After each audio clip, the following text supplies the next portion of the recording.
I am an eternal optimist. So please, God, don't tell me that you're an eternal pessimist. I like to say I'm a realist. Oh, great. We're going to get along great. This is going to be great. This is Inside Wisconsin Sports with Trevor and Josh. Crowd is here, about to blow, waiting for me to start the show. Out the curtain, lights go up, I'm home. Whoa! And Rengifo shoots out to right center. Coming in to score is Contreras. They're going to wave Bowers. No throw. And Rengifo delivers in the first inning. It's a 2 RBI double, and the Brewers have 3 on the board in the opening frame. And Contreras sends it deep to center. On the run, Thomas. This one is way gone. Terang pulls one to right, a base hit. Hamilton is in. Mitchell on his way to third. Bryce Terang gets the run right back. It is 7-1 Milwaukee. Some odd start times, all different start times. Black gets into one, right field. And Carroll is back. It's off the base of the wall. Here's Freeling deep into right field. He's going to watch it fly. Look at Sal. Here's a swing and a miss. A strikeout to end it. And other than the Woodruff injury, and it was a banner day for Milwaukee, 13-1, Contreras and Freeling go deep, and the Brewers win the series over the Diamondbacks. What's up, Wisconsin? Welcome in. Happy Friday. Yeah. Big Brewers victory as we head into the weekend. They're off to Washington, and we are off to a few days off. Well-deserved. Trevor Thomas, Josh Albrecht. Hi. Inside Wisconsin Sports is on your radio statewide on the Wisconsin Sports Radio Network. You heard it there from Brewers TV, Brian Anderson. I kind of feel bad, Josh, because when it comes to highlights, especially when you score 13 runs, it's all the things at the plate. Yet the story from yesterday is this bullpen that we've been so worried about coming out and going, we got this, Woody, we got you. Yeah, they needed him more than ever yesterday. It does suck that, look, you come back, you win the series, you put up 25 runs in those 2 games combined, and the headline has a comma in it because now you're worried about Woody. Yeah, good news, bad news. We'll get to that. All right, let's jump in. Let's play catch-up. Packers. Rookie minicamp starts today, May 1st and 2nd. All of the rookies, the drafted ones and the undrafted ones, are in town starting today through the weekend. And that's part of the news that came out of Lambeau Field yesterday. The other part, the Packers picking up the 5th-year option for Lucas Van Ness, which really, Josh, is a vote of confidence for this year because there's nothing keeping the Packers from moving on from Lucas Van Ness if it doesn't go well. There's just about $13-ish million that they just won't have in their coffers for next season. Yeah, like I said yesterday when we talked about it, it just, based on the situation that the Packers are in right now and them looking at depth, if they decided not to do this, it would have either been they did something like what they did with Love and got around the 5th-year option by offering a new deal, or they would have been in a position where they were looking for someone else anyway. So this way, you keep LVN happy. You still know that he has to prove himself this year. And if not, this 5th-year option, it's not going to matter. 43 career games for LVN, 84 tackles, only 8.5 sacks. And that's over 3 years. Now, granted, he only played 9 games last year, all 17 and 23 and 24, where he had 4 and 3 sacks, respectively. A sack and a half last year due to injury. We hope he has more than 8.5 sacks this entire season. It's kind of an interesting deep dive with Lucas Van Ness. That pick, the 13th pick in the first round of the 2023 NFL draft, was one of the mittful of picks that we got for Aaron Rodgers. The others that we got for him was the 42nd overall pick in the second round with Luke Musgrave, Anders Carlson in the 6th round, oopsie poopsie. But then 2024, the second round pick there, we actually traded and got out of the deal Edgerrin Cooper. So Lucas Van Ness is in a class here of picks via Aaron Rodgers in that trade where actually it's gone fairly well. Hopefully, yeah, I mean, he you'll doesn't take it. make it 2 out of 2. Right. All right, there's your update from GRB. How about the MKE? Brewers. 13, Diamondbacks 1. So good news, bad news. The good news is the bats showed up. Everybody and their mother got a hit except for Greg Jones, which Joey Ortiz didn't get a hit because he didn't play. But Greg Jones did, and it was awful. I don't understand that experiment whatsoever. I think it's time.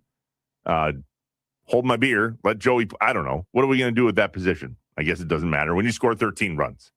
The other story of the game, and we mentioned it earlier, Brandon Woodruff had something happen, maybe even before the game, according to William Contreras. He didn't look right in the bullpen as he was warming up.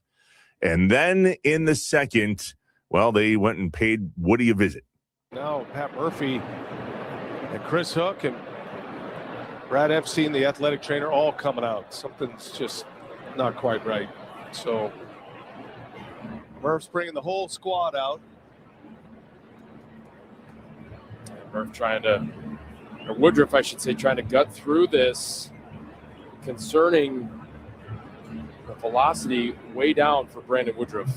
And again, it's not necessarily even the velocity. It's the way that he's getting through the baseball, just kind of nice and easy almost. I'm trying to guard against something. Yeah, you can almost tell. You can't quite get specific, but you can tell the way he's kind of showing the Brewers his problems. He has not thrown a fastball this inning, and Woodruff is going to have to exit.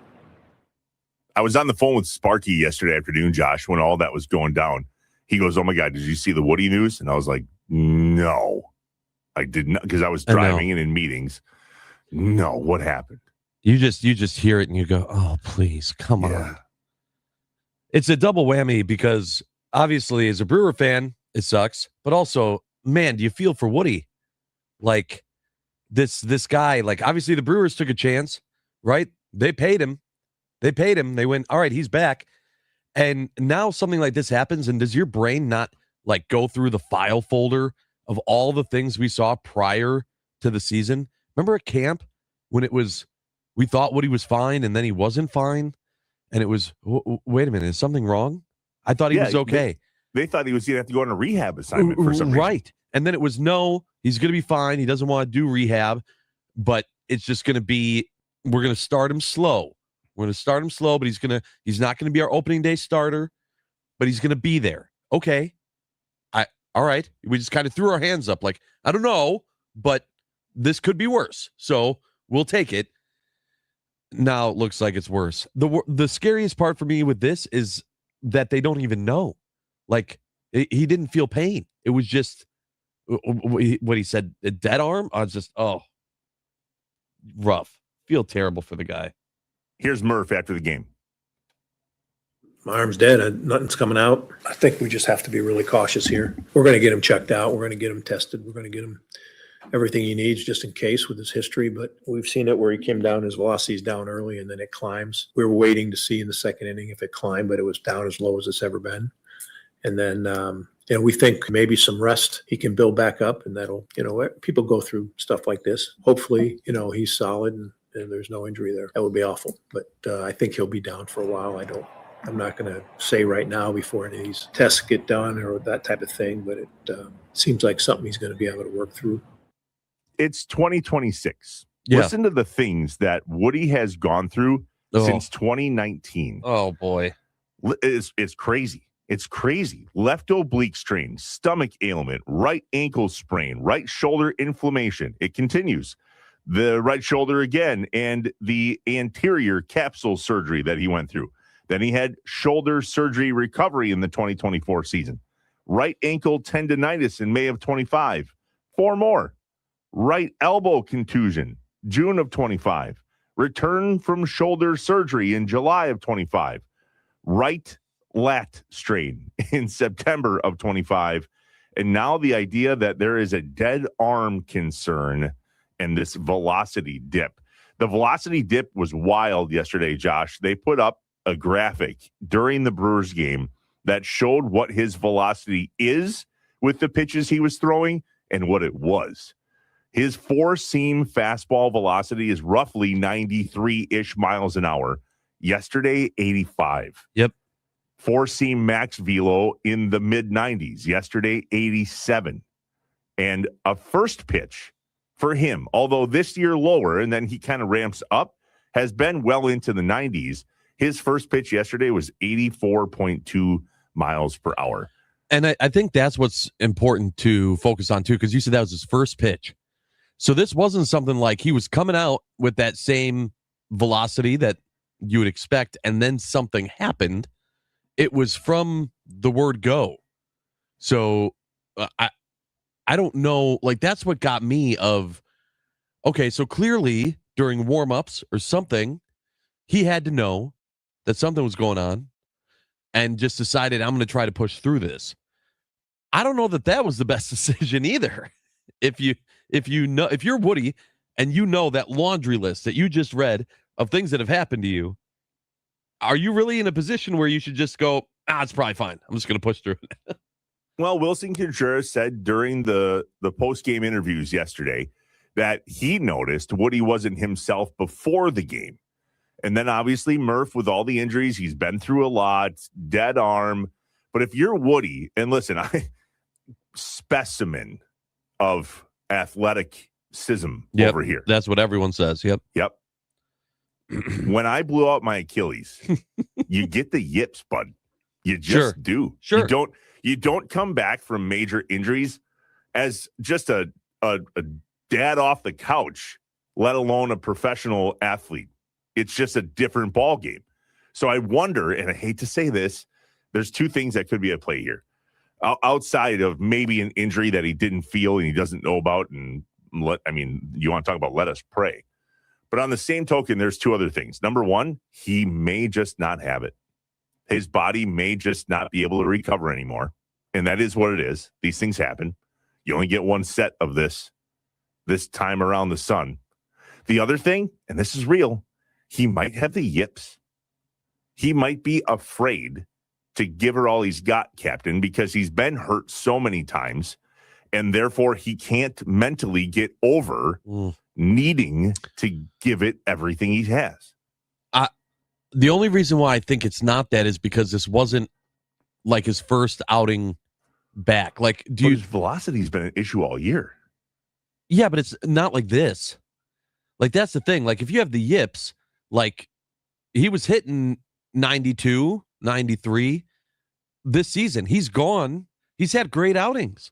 Yeah, he but wins later 7 in innings. the game, though, he's been starting with low velocity. He's been able to ramp it up sooner than he was going to be able to do it. But you've seen some sort of de-escalation in his velocity all season, where it got, I remember talking about this, maybe it was a start or two ago, where he went 5-6 innings, and he was throwing well into the 90s later in the game.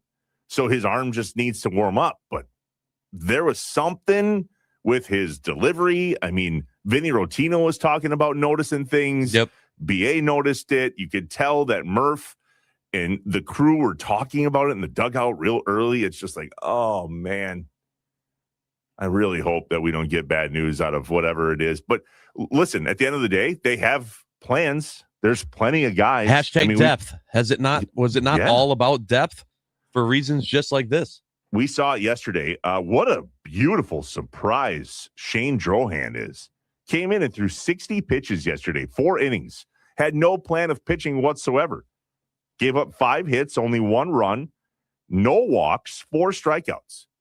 I mean, and the list goes on, Josh. Grant Anderson came in for Woody, then Drohan, then Trevor McGill, Brian Fitzpatrick, and Jake Woodford. I wish that guy got – I wish there was a stat for the pitcher that comes in a blowout.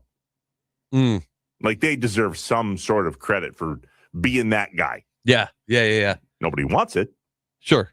But there's something there. I mean, I will say, too, it definitely helps your bullpen in that type of spot when your offense just completely unloads. You know, when your offense is putting up that type of firepower at the plate, it makes it a lot easier. The pressure's off. You know, you're up 7, 8, 9 runs. Okay. All right. They're going to bring in a position player soon. Let's just get through this. Here we go. 414-677-1250, the Nicolay Law talk and text line. Many people on the post-game show yesterday afternoon with Tommy and Tim, Josh, were over Brandon Woodruff. It is what it is. They're like, listen, love him. We're done. We got to be done. It's time to move on. Like, love him, though, but we can't. And the 608 right now, Woodruff is done. Brewers should have never re-signed him. I said that then. The Brewers acted with their heart and not with their head. Yeah, easy for you to say now. I didn't mind the move just because it was Antanasio spending money. This isn't football. This isn't the NFL to where we're like, man, that cap hit we took from Woodruff is just going to be killer. Like, that's not a thing. It's not a thing in baseball. We did talk about it when he signed him, though, that there was a little bit of an asterisk that said, can he stay healthy? Sure. Of Great course, check. there were concerns about Woodruff in general, but the idea of they shouldn't have re-signed him, if you're worried about it from a paying him standpoint, I don't think that Atanasio would have just said, hey, I have $20 million sitting here. Should I go pay for this guy or should I pay for Woodruff? I've never gotten that type of feel for the way that Atanasio spends his money. So I think if he wouldn't have spent it there, it's not like they would have gone and gotten top free agent pitcher anyway. All right, got the Packers, got the Brewers, got a little bit of prayer already. Yep. Anything for Madison? Badgers. Nope. I will tell you, Badgers, you're on the clock of making an announcement of who your next chancellor, person in charge is going to be, because in Milwaukee, they took care of that. Yeah, finally. Bucks. Finally, we know. I mean, we knew, but they at least announced it. Yeah. I don't know if you saw my retweet, but I said, oh, okay.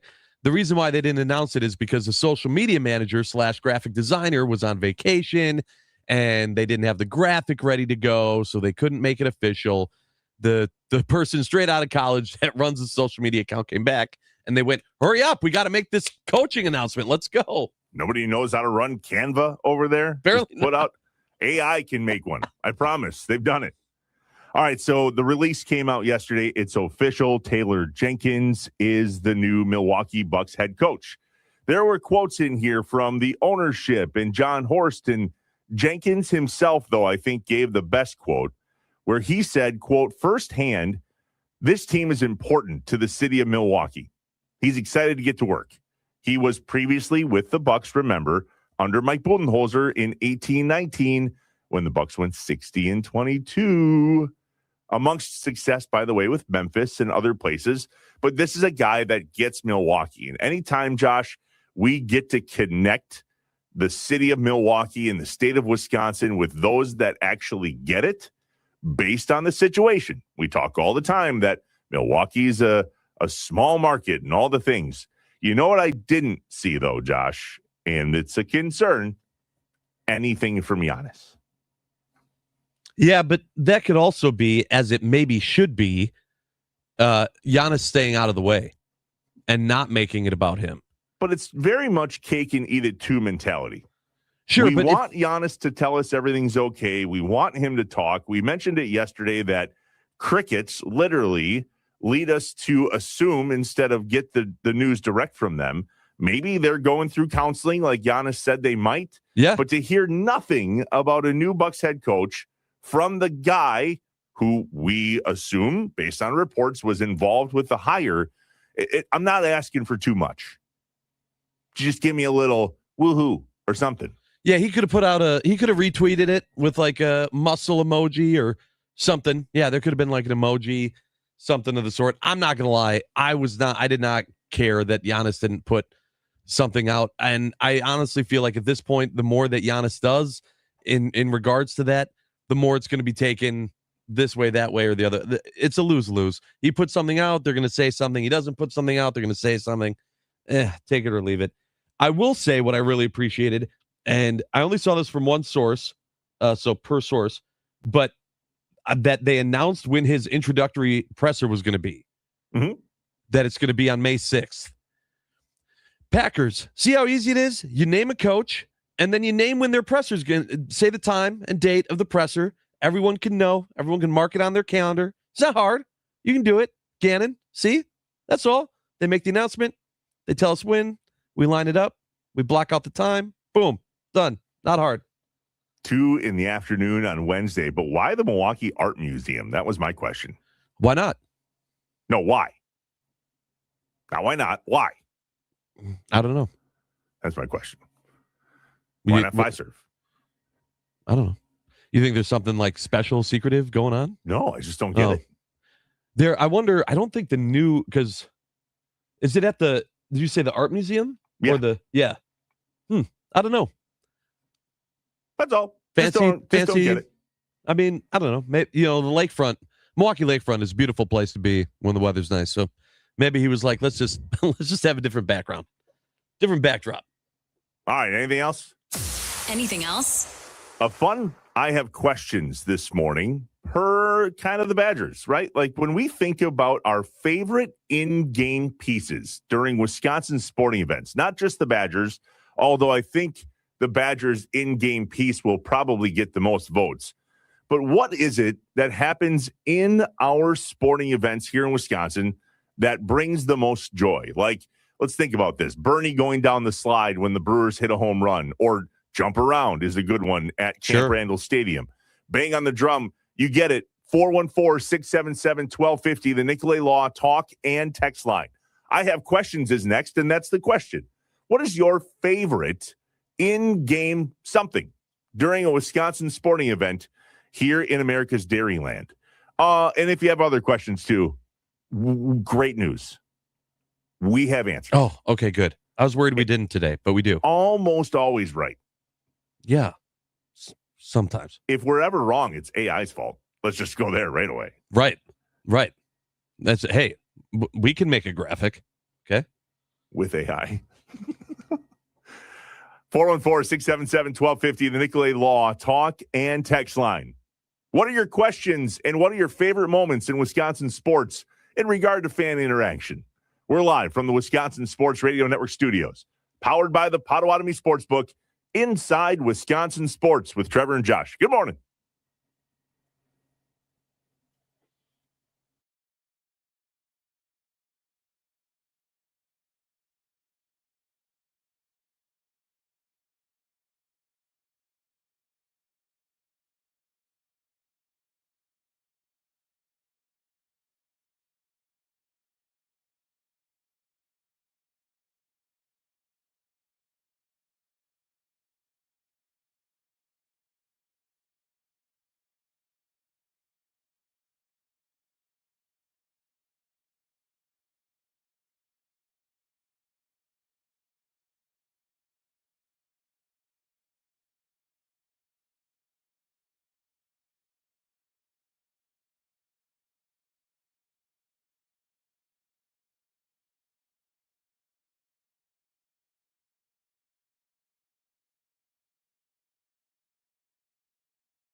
When things just don't add up, Trevor and Josh ask the hard questions or just point out how messed up stuff is. I only have one question. Can you fly this plane and land it? Surely you can't be serious. Do you view this season as a failure? You asked me the same question last year. What's the most important question the Badgers have to answer Saturday? This is a great question. Oh my God, this is a great question. It's time for I Have Questions on Inside Wisconsin Sports with Trevor and Josh. 414-677-1250. Call or text via Nicolay Law's talk and text line here at the Wisconsin Sports Radio Network. What is your favorite in-game Wisconsin sports happening? Think jump around. Think the sausage race, which many have already said. We'll get to a bunch of these that have already come in as we enter the I Have Questions portion of the show. One question that came in earlier that we want to make sure we answer quick because we've got the answer. Mm-hmm. Travis in Kenosha wants to know, knowing what we know now, which is easy with a crystal ball. Yep, of course. Burns or Woodruff, if you had to choose? Yeah, this one's easy for me to just kind of go, it didn't matter.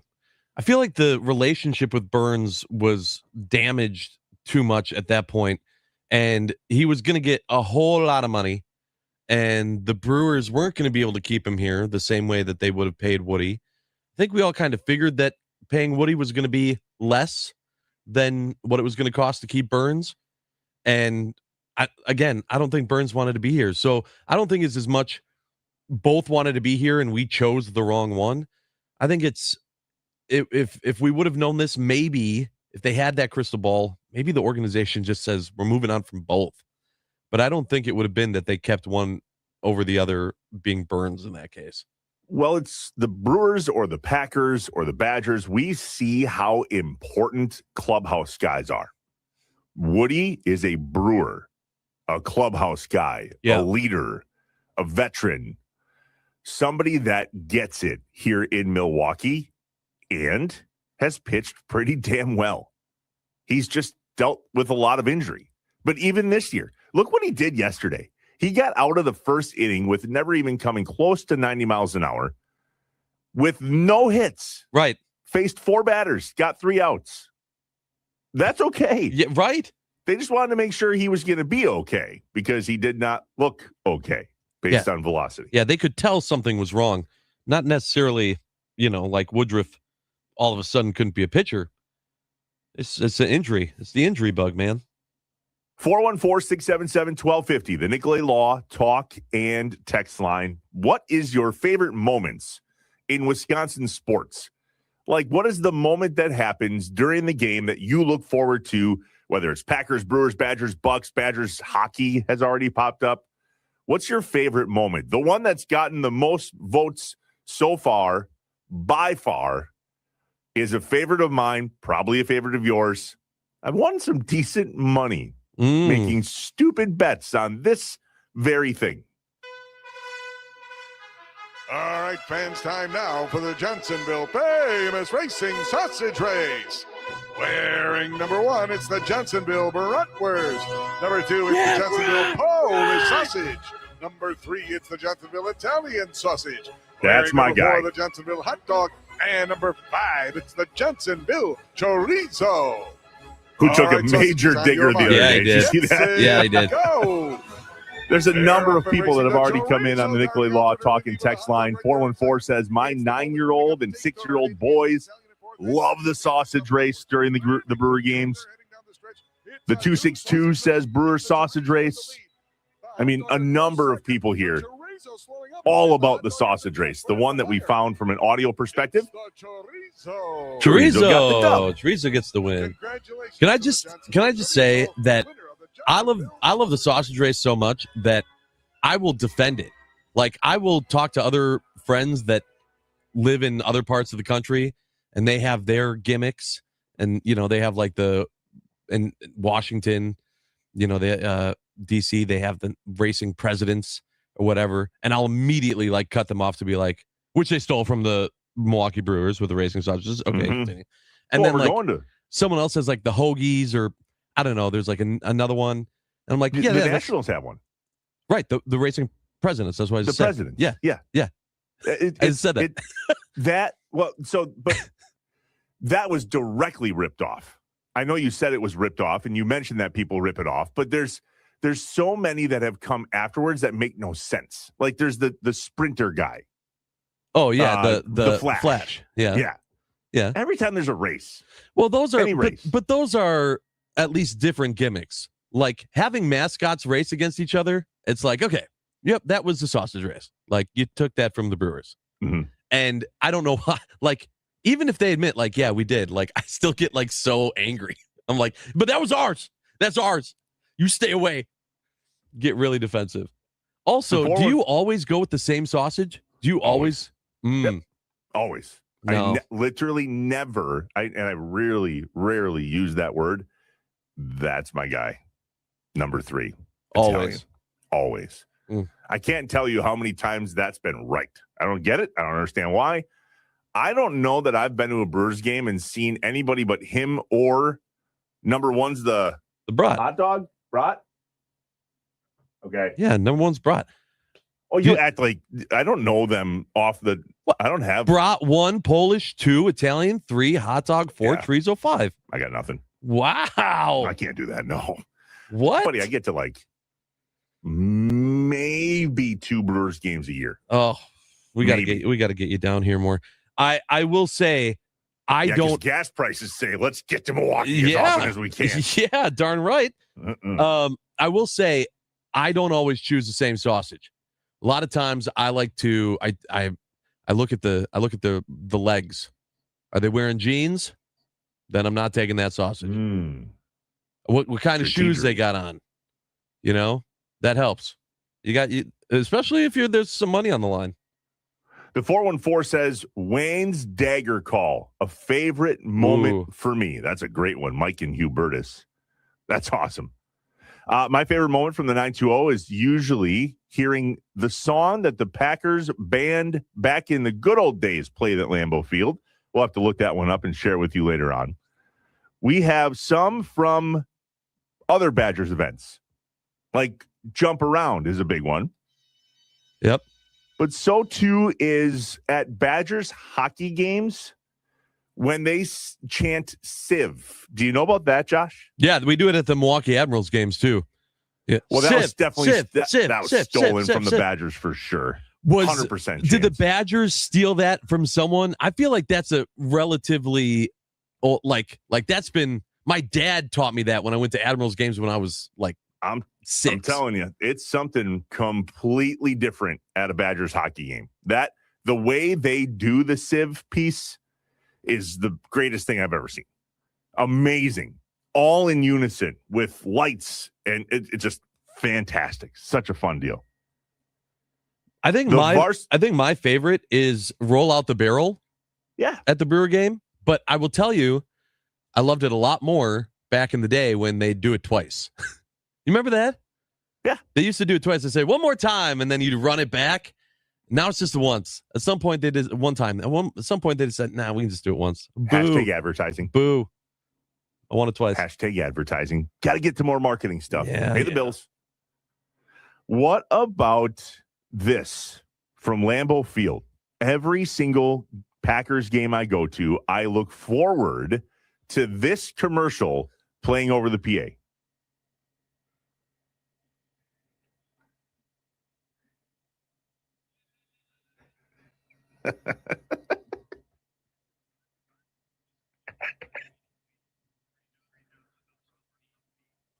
Sprinkler guy here at Lambeau Field. Lambeau. Okay, you're all done. Let's go. Johnsonville. Excited to be the the best official is yet to brat come. of Lambeau Field.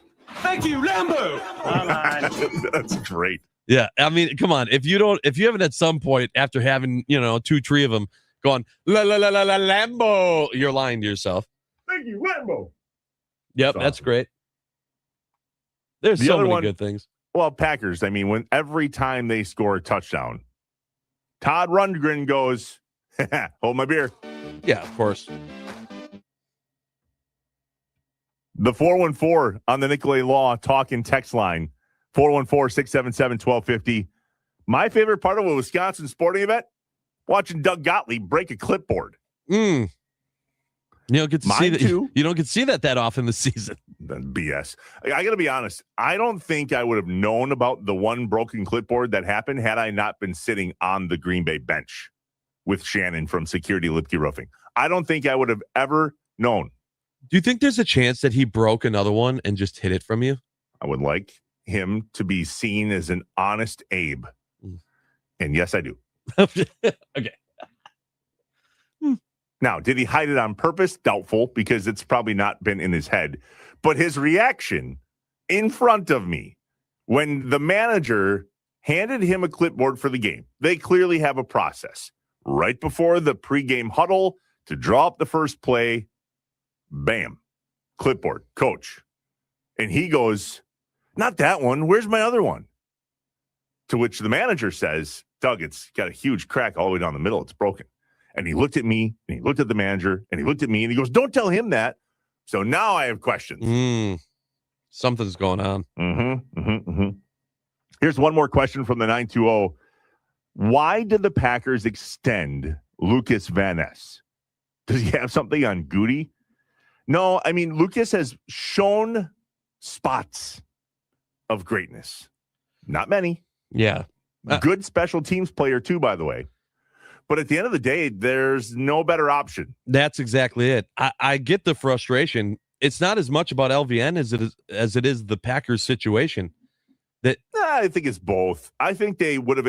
I don't think they had to think long and hard about extending LVN. I saw a bunch of stuff on social media yesterday that was the dumbest thing ever. You guys, we barely get to see Lucas Van Ness, especially when he was injured. But 23, 24, 25, that's 3 full seasons of something in practice that they see from Lucas Van Ness that we don't get to see because media is only allowed in there for a short period of time with cameras to see what's going on. He has talent. It just hasn't gotten to the level that we as fans and members of the media have in terms of expectation. Goody actually talked about that in the presser around the draft and how the question was, are diamonds in the rough 3, 4, 5, 6th rounds better or worse than players drafted in the first round? And Goody came out and said, you're the ones that do that. We don't do that in the building. There's no, you don't wear your number on your back based on the round that you were chosen. They just look for good people and good athletes. Yeah. I mean, I still think, too, knowing Goody and how the Packers run their organization, if they knew they had multiple pieces at that position ready to go, they wouldn't have made the decision. They looked at it and went, it's worth taking the risk, keeping him here despite his injury problems, kind of the same way the Brewers did with Woody. Hopefully they get a different result out of LVN, and he steps up this year. That's all you can hope for. The most electrifying sound of the day is next. Have a day, Wild Bill. Woo! Live from the Wisconsin Sports Radio Network studios. Powered by the Potawatomi Sportsbook. Inside Wisconsin Sports with Trevor and Josh.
It's time for The most electrifying, sound of the day the most electrifying. on Inside Wisconsin Sports with Trevor and Josh. Brought to you by Best Electric.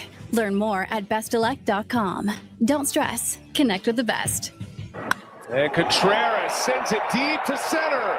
On the run, Thomas. This one is way gone. Wild Bill touches the ball. 2-run home run makes it 5-0 Milwaukee.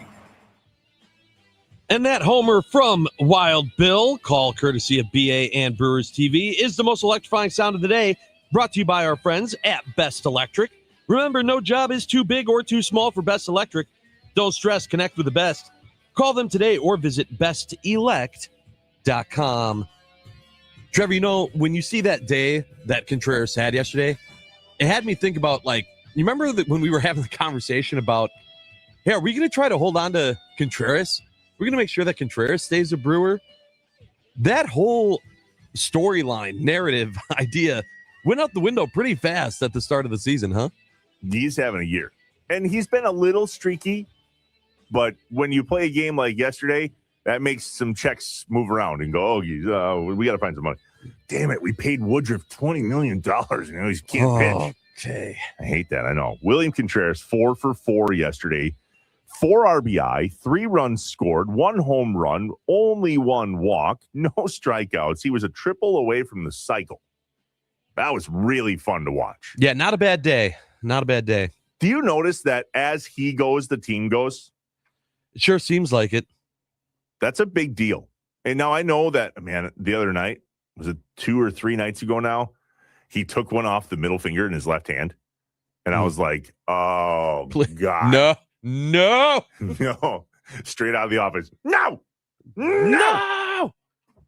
Yeah, they actually stopped play. Trainer went out there, took his glove off. I mean, they've done everything possible. He had surgery on that finger in the offseason.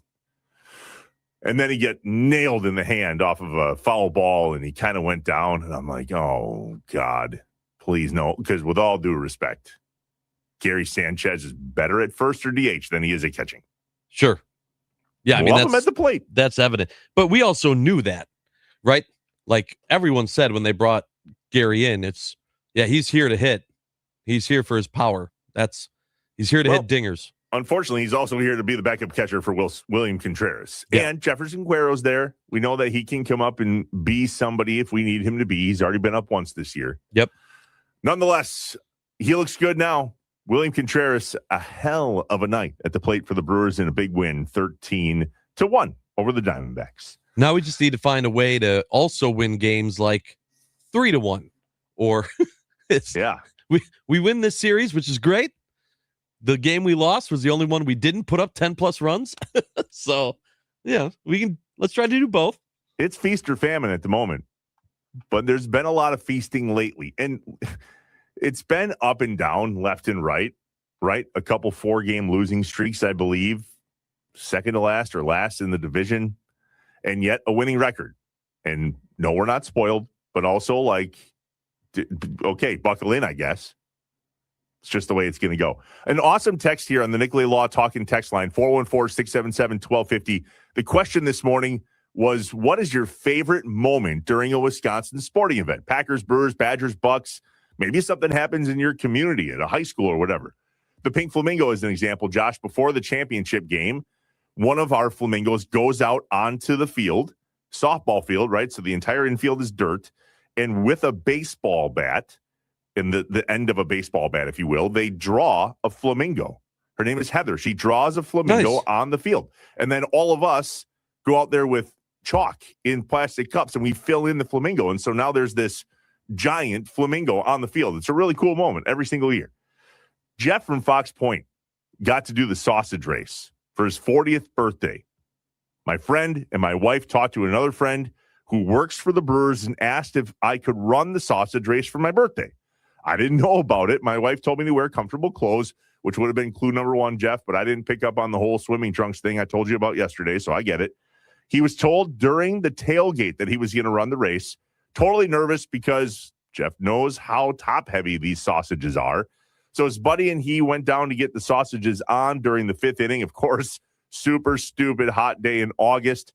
The top of the sixth was prolonged by pitching changes. We're sweating our you-know-what's off. He was the Italian, solid choice, which is also who he always cheers for. And then they ran the race, and Chorizo got an unfair head start, but that didn't matter because there was some 20-year-old kid in the brat that won that day. And, of course, Jeff, dead last. Yep.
I am an eternal optimist. So please, God, don't tell me that you're an eternal pessimist. I like to say I'm a realist. Oh, great. We're going to get along great. This is going to be great. This is Inside Wisconsin Sports with Trevor and Josh. Crowd is here, about to blow, waiting for me to start the show. Out the curtain, lights go up, I'm home. Whoa! And Rengifo shoots out to right center. Coming in to score is Contreras. They're going to wave Bowers. No throw. And Rengifo delivers in the first inning. It's a 2 RBI double, and the Brewers have 3 on the board in the opening frame. And Contreras sends it deep to center. On the run, Thomas. This one is way gone. Terang pulls one to right, a base hit. Hamilton is in. Mitchell on his way to third. Bryce Terang gets the run right back. It is 7-1 Milwaukee. Some odd start times, all different start times. Black gets into one, right field. And Carroll is back. It's off the base of the wall. Here's Freeling deep into right field. He's going to watch it fly. Look at Sal. Here's a swing and a miss. A strikeout to end it. And other than the Woodruff injury, and it was a banner day for Milwaukee. 13-1, Contreras and Freeling go deep, and the Brewers win the series over the Diamondbacks. Another series win, another big run, and a big hit day for the Milwaukee Brewers. Audio courtesy of Brewers TV. Off to Washington and then St. Louis. Our Brewers go. What's up, Wisconsin? Welcome in Hour 2 Inside Wisconsin Sports. Trevor Thomas, Josh Albrecht. Hi. Live from the Wisconsin Sports Radio Network studios, powered by the Potawatomi Sportsbook. Woo-hoo-hoo-hoo. Boy, is it fun to watch the Brewers when they're like that. Yeah. It's and that's been the only way they've been winning, at least in recent history. Mm-hmm. Which we'll take, I guess. I mean, 13 runs is a lot of runs and a fun game to watch. Close games are fun, too, as long as we end up on the winning side. Correct. In regard to Wisconsin sports and our superstars, how often are we as fans on the winning side of a breakup, and how often are we not? I've gotten a lot of crap on this very show for having angst about Aaron Rodgers. I can't help but watch what's happening in Pittsburgh with him and this whole placed on a UFA right of first refusal tender. And Art Rooney yesterday came out and said that they kind of thought they'd have an answer by now, to which I was like, buckle in, bud. It's going to be a minute. Yep. But that kind of took us down a path of, man, it's the breakups with Wisconsin athletes in our teams hasn't exactly always been roses either. I mean, Donald Driver set the bar. He's the best thing that's ever happened to an exit from a team. Only played here, did his press conference in the atrium because he wanted the fans to be a part of it. We obviously see him all over everything always, even on the Mason Crosby show recently. But it hasn't always been that way. And so it got us thinking, what are some of the worst breakups in Wisconsin sports history? Time for the morning mind up with Malott Beats. I hear voices in my head, they counsel me, they understand, they talk to me. The coffee has kicked in. We're awake and ready to roll. Let's get some things off our chest and out of our heads. You don't know what it's like to be me out here for you. It is an up at dawn, pride-swallowing siege that I will never fully tell you about, okay? I'm as mad as hell, and I'm not gonna take this anymore! I'm in a glass case of emotion. What we've got here is failure to communicate. We got no food, we got no jobs, our pets' heads are falling off! It's time for the Morning Mind Dump, presented by Malott Meats. High-quality meats at a fair price, safely delivered to your front door. To learn more, visit WisconsinMeatMarket.com. Experience the power of the family meal with Malott Meats on Inside Wisconsin Sports with Trevor and Josh. Tenderloins are still 10% off. It's the Mother's Day sale. Go there now, WisconsinMeatMarket.com, and experience the power of the family meal with Malott Meats. That's what they care about most. That's why if it's Mother's Day, hello, family meal, get some tenderloins and treat mom. You won't regret it.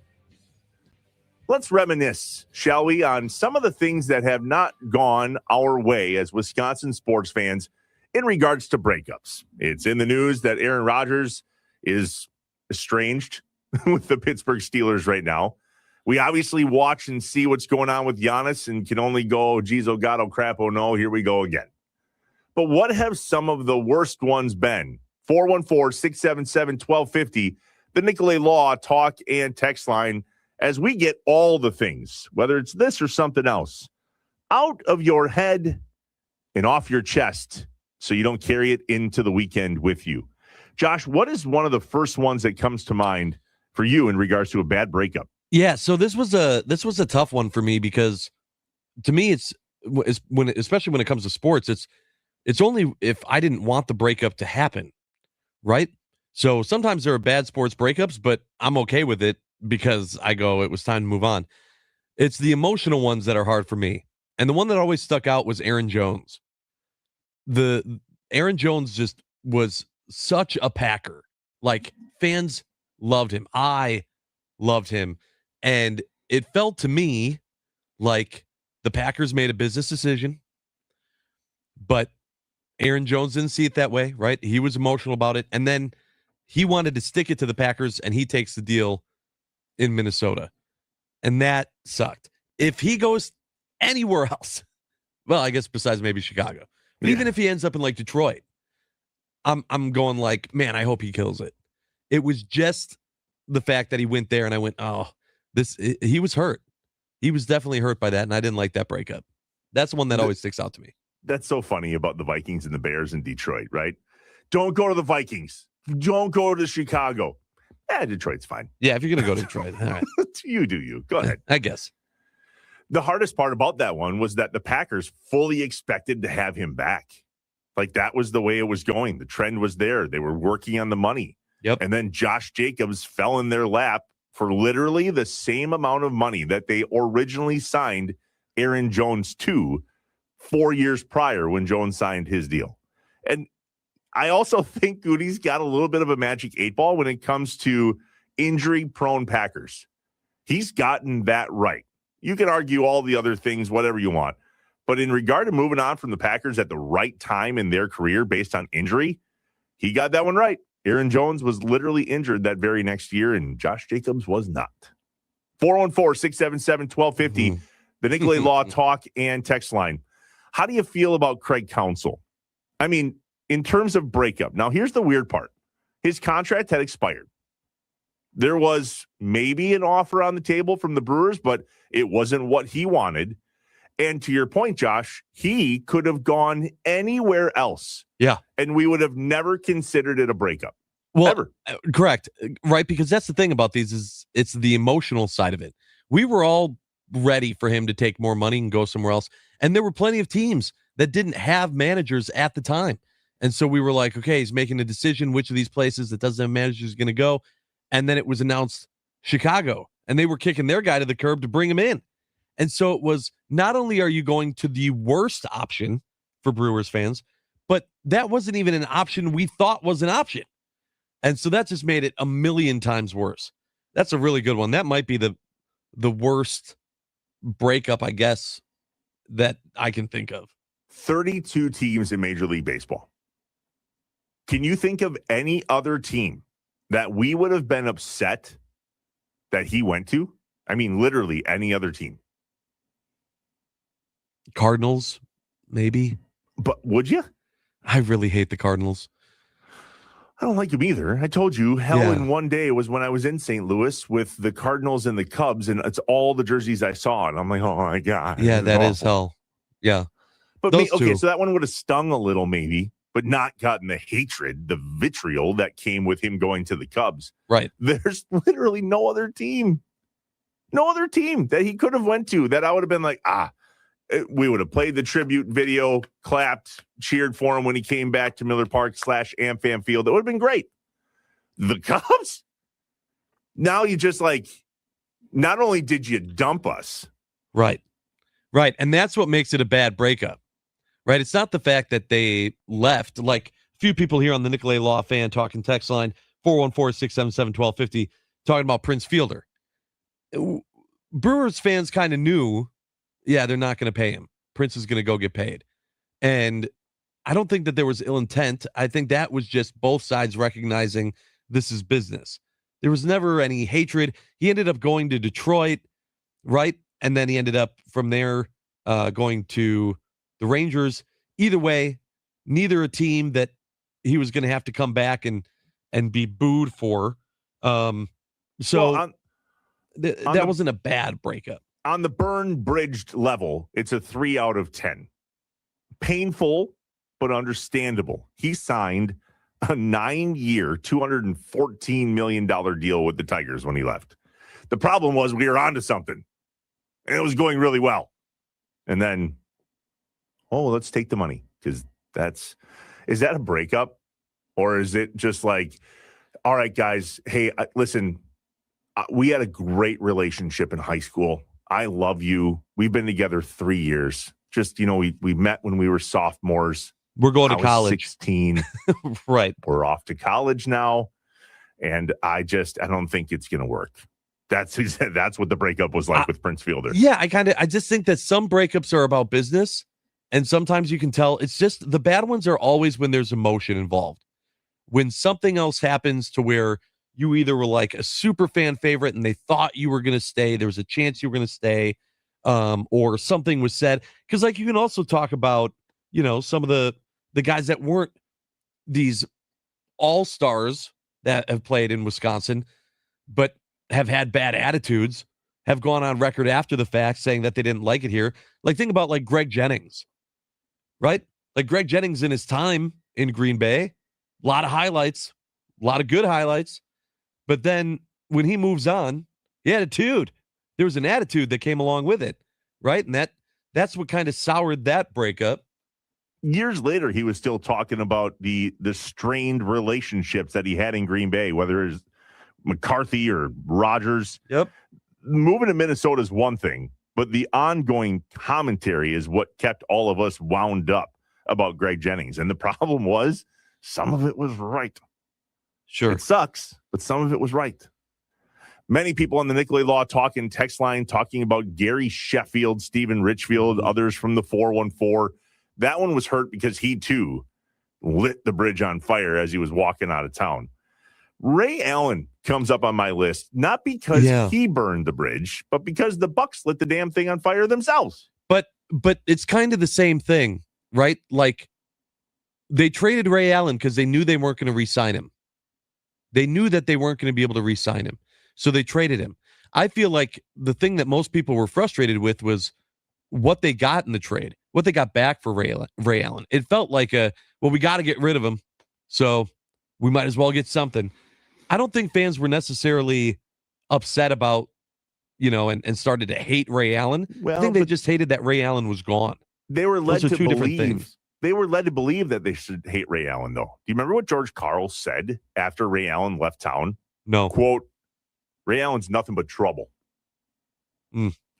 So he was trying to tell us that was the right move, guys. It wasn't working here. I understand him, Sam Cassell, big dog, fun to watch, great team, Eastern Conference Finals.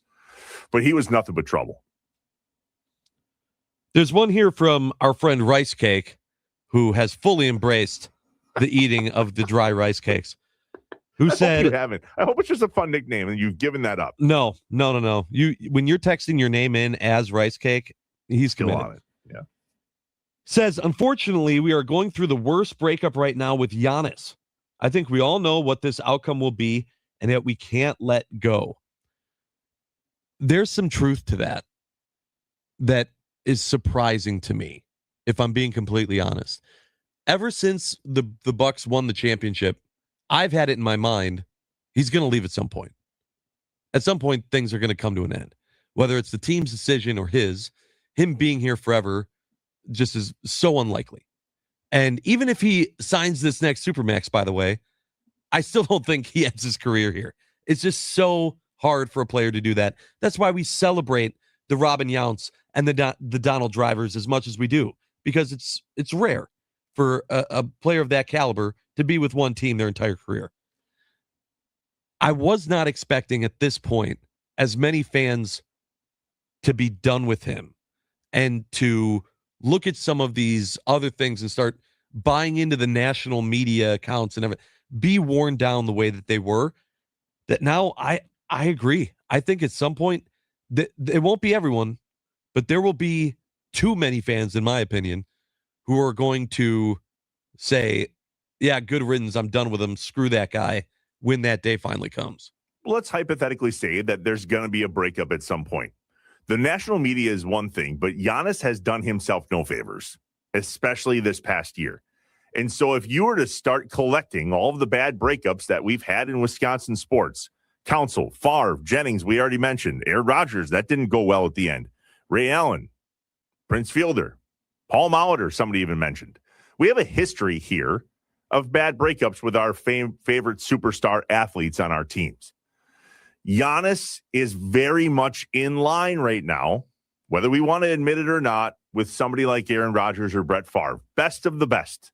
Mm-hmm. Unequivocally, other than Kareem Abdul-Jabbar, would be even in the running for the greatest buck of all time. And much like the Joe Montanas and the Elways and the Rodgers and the Favres and all these superstars that end up having the career go this way, I think Giannis is right along there with him in that he's just not doing himself any favors.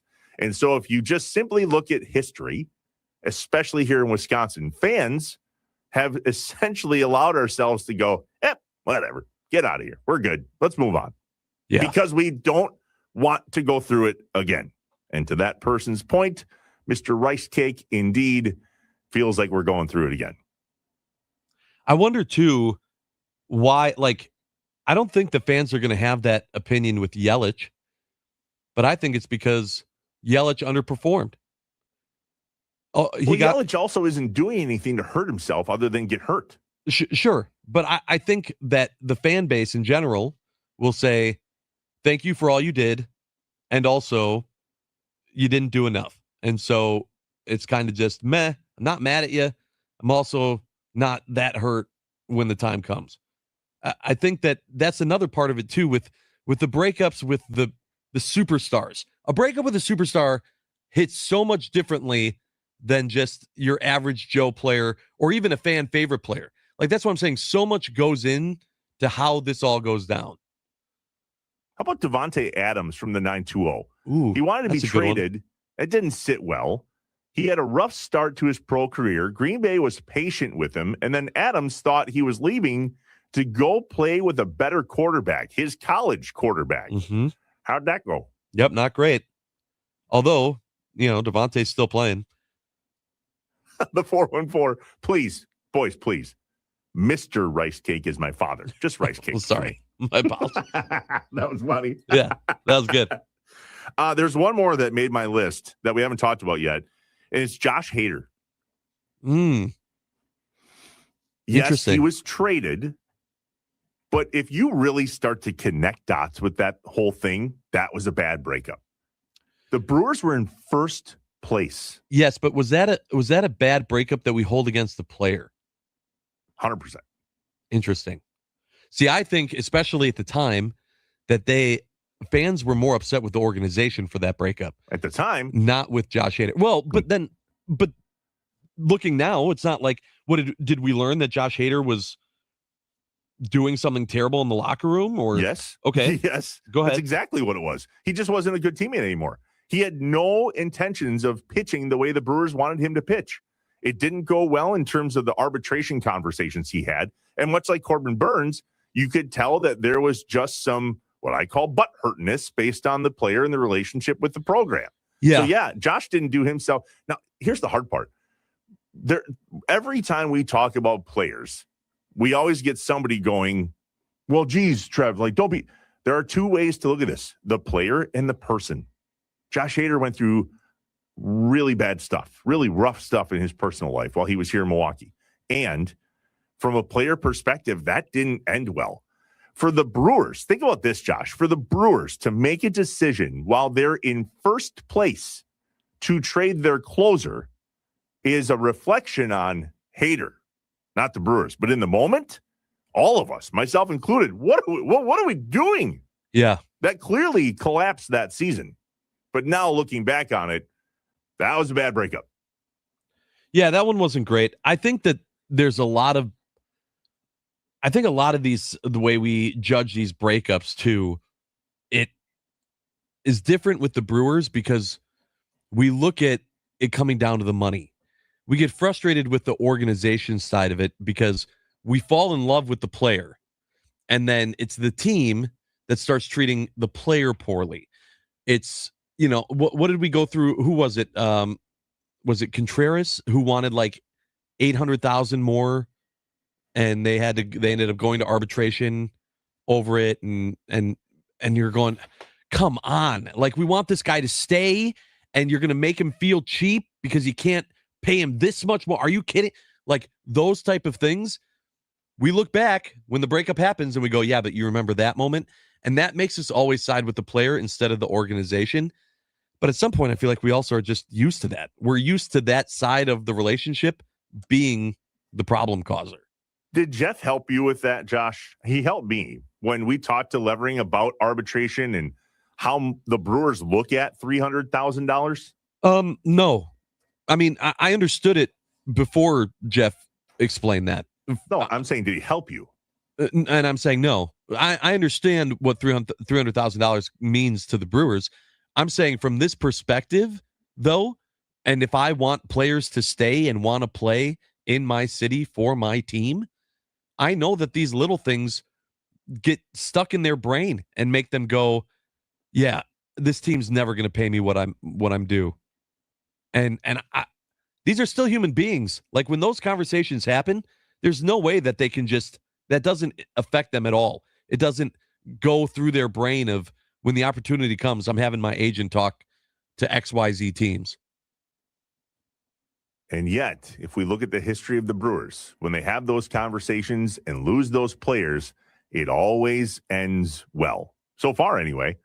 That's why we have the seasons we've had, because you have young players that have developed at the right time and helped the Brewers be who they are today. And remember, that trade, according to the 414, with regard to Hader, actually helped William Contreras become a Brewer. That's true. What we got from that. Yep. Good call. All right. It is a Top 5 Friday on Inside Wisconsin Sports with Trevor and Josh. We all saw the story. It ended up making national news. The Spaghetti Gate. Spaghetti being carried into AmFam Field earlier this week. Genius move. But Josh was like, boy, I would be having that all over my everything. Yep. That jersey's getting stained. What are the top 5 riskiest foods that you choose to eat at a sporting event here in Wisconsin? Not ones that you carry in. Ones that you actually go to the ballpark, choose to buy, and then have a little, let us pray, conversation with yourself. Please, God, not the nachos all over my chest. 414-677-1250, the Nicolay Law talk and text line. The top 5 riskiest foods we eat at a Wisconsin sporting event is up next on Inside Wisconsin Sports with Trevor and Josh, live from the Wisconsin Sports Radio Network studios, powered by the Potawatomi Sportsbook.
Inside Wisconsin Sports with Trevor and Josh on a Top 5 Friday.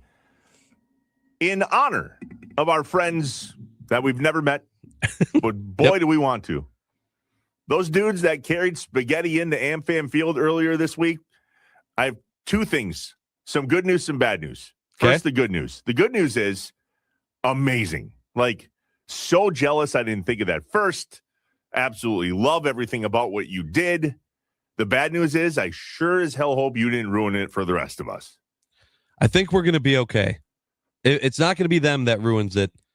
It might be the next people if people keep trying to one-up them. No. We'll see. Dude, aren't you looking at this different now, though? In terms of what? Are you not thinking about what you're going to take into the game? No, I'm still not going to go crazy like this. I'm not going to. It's a lot of prep work, too. Bagging a whole spaghetti dinner. It didn't look that tough. But it got us thinking. It's a lot more difficult than grabbing a sub sandwich. Dicey. Still dicey, though. Depending on the toppings. Dicey. That's the conversation. What are the top 5 riskiest food items that you can currently get at any one of our stadiums that you go, okay, this could go sideways. I've done this before. I've worn this very thing before. Just be with me and hope I don't, alter my brand new jersey that I just bought in the pro shop. Yeah. And the way that I'm looking at this is just like they ate that spaghetti in the seats. This is not food that you're bringing into a ballpark and getting to eat at a table in the concourse. This is you're in your seat, food on your lap, messiest foods, riskiest foods to eat. Honorable mention, Josh. Ooh. And I know this will be right up your alley. Anywhere I eat a cream puff, it's game on. Yeah. Yeah, you got to be cream puff is always a dangerous move. You got to be careful how you eat it too. If you're a person who just bites into it like a sandwich, not only are you a monster, but you're going to be a mess. A guaranteed mess. What's your number 5? My number 5 is hard shell tacos. I feel like just if I'm sitting in a chair in my seat and trying to eat, I know things are falling. So it's a risk with the crunchy taco. I got a plate on my lap, and I am praying that whatever falls out of that bite lands on that plate and not on my lap. Have you ever successfully eaten a taco that didn't have something fall out the backside? No. Me neither. I wish I could figure it out because I really love tacos. I don't think there's a way. What about you? What's your number 5? So, per the 414-677-1250 Nicolay Law talk and text line, they're right there with me in that the 262 says brats aren't risky unless I'm at a stadium. The secret sauce gets lathered and drips all over the crowd. The very next text, they brought our hot dog with condiments. Has to be number 1, no matter how careful you are, and that's mine. I cannot eat a hot dog or a brat at any stadium that offers it without completely overdoing the condiments. Ketchup, mustard, relish, sauerkraut. There's not enough room for the ideas that I have for condiments. And just like your taco problem, it is a cross my heart and here we go. Do you, when you're eating a sausage at the game, do you keep the back half still in the wrapper or the tinfoil, or do you just peel the whole thing off? I peel the whole thing off, and there's one reason and one reason only. Have you ever accidentally bitten down on tinfoil? I mean, yeah, you gotta make sure that the runway is clear before you go in for your landing. I don't know if you've ever seen me eat, but I don't really Apparently not. Barely have landing gear out before I hit the ground. And for me, I guess I'd rather wear it accidentally than like that. Buddy, have you done it? Have you accidentally? I have once, I think. You only do it once. Yeah. You don't risk nothing. You will No, never. I'll risk it again. I risk it. Awful. Oh, yeah. I'm dumb enough to do it. All right. My number 4 is pancakes and eggs. I feel like if you got like, that? I'm bringing it in. Right? This is food I'm bringing in. It's not somewhere like I've got to get it inside the stadium. No, it was whatever. It's all good. If I have a breakfast platter with pancakes and syrup and eggs, unless I guess they're scrambled. But even then, piece of that scrambled egg, there's no way. There's no way I'm doing it. I got to cut that and eat that on the plate that's on my lap. Not happening. So my number 4 is there's a pack and cheese chili at Lambeau Field. It just put those things together. Do you really need mac and cheese and chili as if one wasn't going to be dicey enough with the other? No. I'm going to eat them. I'm going to probably wear them either way, but Right. Go ahead and throw them together. What could go wrong?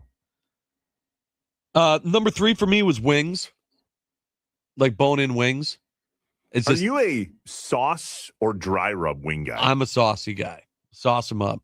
And I would imagine that you put on a show because I don't eat those carefully either. Therefore, I'm a dry rub guy because you just can't. I'm not sure how you do. It's going to be on your hand. You can't put a napkin or something around it when you're eating half of it. It's too small. Wings are going to be messy. Wings would just be terrible. My number 3 is at Fiserv. It's in the mezzanine level, I believe. It's a loaded corn dog. So as if loading a hot dog or a brat with a bun isn't dangerous enough, let's take out gravity and load up a corn dog and think I'm going to be able to get away with that. Not happening. Sure. The number 2 on my list, which I'm understanding, like, we apparently didn't communicate well enough. I did mine if I brought in food like they brought in the spaghetti. Still works. Is crab legs. Like or essentially like any seafood. Like if I'm doing something and I have a cup of butter, okay, that butter is going on something. There's no way that I'm keeping that dip safe from my clothing. Do you ever eat dots? Do you know what dots are? Candy? There's like Dots candy. There's Dots pretzels. Dots ice cream. Dippin' Dots? Those frozen little Dippin' Dots. Okay. Deaths of something. So in my adult life, I have established a tremor. It is a come and go thing. It has nothing to do with alcohol, so shut your mouth. But I can handle most foods that are solidified and get away with it. You'd never notice. But there's something about those damn dots. If I try to eat those dots and don't do it fast, my tremor kicks in. And now I'm dropping those dot things, and they don't just fall and stop. They go into the crevices and wherever else you have a fold of a shirt or something, and you don't know it. Sure. Dots. Dippin' Dots. And the number 1 thing for me was ribs. If I'm bringing in ribs to a game, I mean, you're done. You're done. There's a bracho at Lambeau Field. As if loaded nachos weren't enough. Let's add brats. And I just feel like we do this to ourselves now. Like as if it's not difficult enough to eat loaded brachos or nachos in general. Let's add all sorts of other things that you wouldn't typically get on nachos. I cannot eat nachos, whether I'm at a sporting event or not, without 2 things happening. Number 1, I'm going to spill. And number 2, I'm going to overdo the damn jalapenos no matter how many times I've told myself, you're old now. You can't eat that many jalapenos without paying for it tomorrow. TMI, whatever. Bad. So that's one that I love the spice. I do too. That's not the problem. Loving the spice isn't the problem. A lot of food items coming in on the Nicolay Law Talk and text line. 414-677-1250. We'll make a list, check it twice, share some of your thoughts when we get back. Live from the Wisconsin Sports Radio Network studios. Powered by the Potawatomi Sportsbook. It's Inside Wisconsin Sports with Trevor and Josh.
Well, we talk about the spice and jalapeno maybe getting to our boy Trevor Thomas.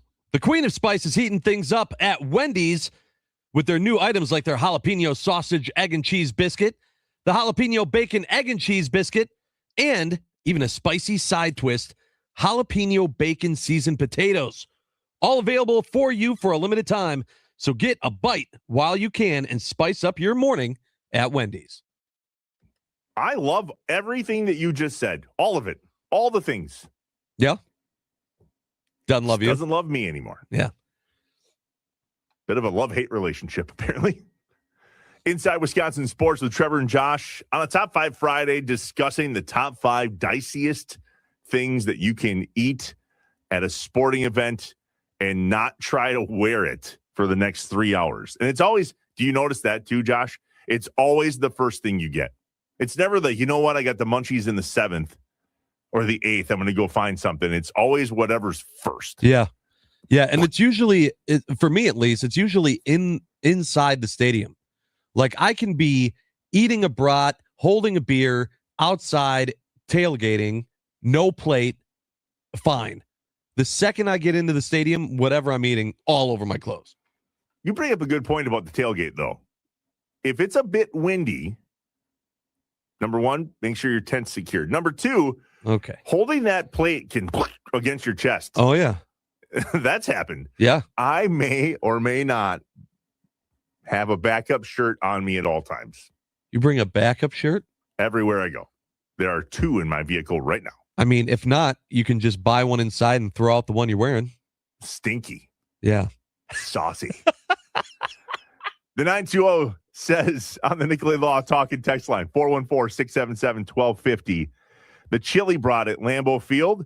This person is a part of the color guard and has to wear a dress shirt. And currently, you shouldn't have said this part, we've been 100% clean every time we've attempted the chili dog with a dress shirt. Yeah, I mean, you are purposefully trying to add that risk.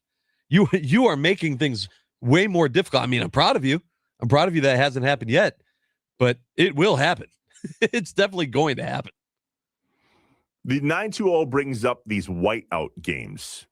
The Packers had their whiteout game, which, by the way, I did not put 2 and 2 together until literally right now. That whiteout game was actually in a warm time of the year. It wasn't super duper cold, and it poured. I should have been more observant. Why? Well, I mean, I was something with my happened? son too, so I didn't even think about it, which is growth, but maturity. So Right. just now. Oh, because it's easier to spill on yourself when it's raining. Easier to see the ketchup. I wondered how many people had done the thing with the whiteout and the moving on. Rice Cake says meatball bombers, which I said, what's that? Yeah, like a meatball sub. Anytime you put red sauce on anything, ketchup, tacos, salsa, meatball sauce, spaghetti sauce, you're just gambling. You're just going to gamble. The 414, nacho, brat, hot dog, doesn't matter. Go ahead and just put it on my shirt right away. Have you ever, this is a good one, sometimes you don't even need to eat it. Have you ever walked up to like a ketchup dispenser or a mustard dispenser and hit the button and had it come straight out at you for no reason whatsoever? Yeah, absolutely. Always in the shorts for me. Yeah. Always. For me, it's when you have a bottle, like a squeeze bottle, and you're trying to layer up the sausage, and you go too far. You don't pull up in time, and now it's crap. Dang it. I'm wearing it, and I didn't even get to have a bite yet. The 262 brought up something about tacos that possibly maybe just changed my life. When you eat tacos at home, we were complaining earlier about the meat and the stuff falling out of a taco and how it's impossible, A, not to keep it on your shirt if you're ever eating that at a sporting event, but B, just in general. Yeah. This person says, put a tortilla down on your plate and then load up your hard shell tacos and put them on your plate on the tortilla. And then additional drip away, taco. bud. Yeah. What? Oh, come on. You've never done the additional taco? Every once in a while, there are things that happen in my life like this that are apparently obvious to others that are not obvious to me that blow my mind. This one never even never crossed my mind to do that. So here's the thing. The additional taco move, it's a pro move, but it doesn't also fix the problem that we're talking about. The problem it fixes is you don't just have a bunch of crap on your plate. You dripped in an additional taco. But then when you eat the additional taco, you still have the opportunity for mess. You're still going to eat that one. Well, but the point here is that you can now stuff those hard shells as full as you want without any anxiety.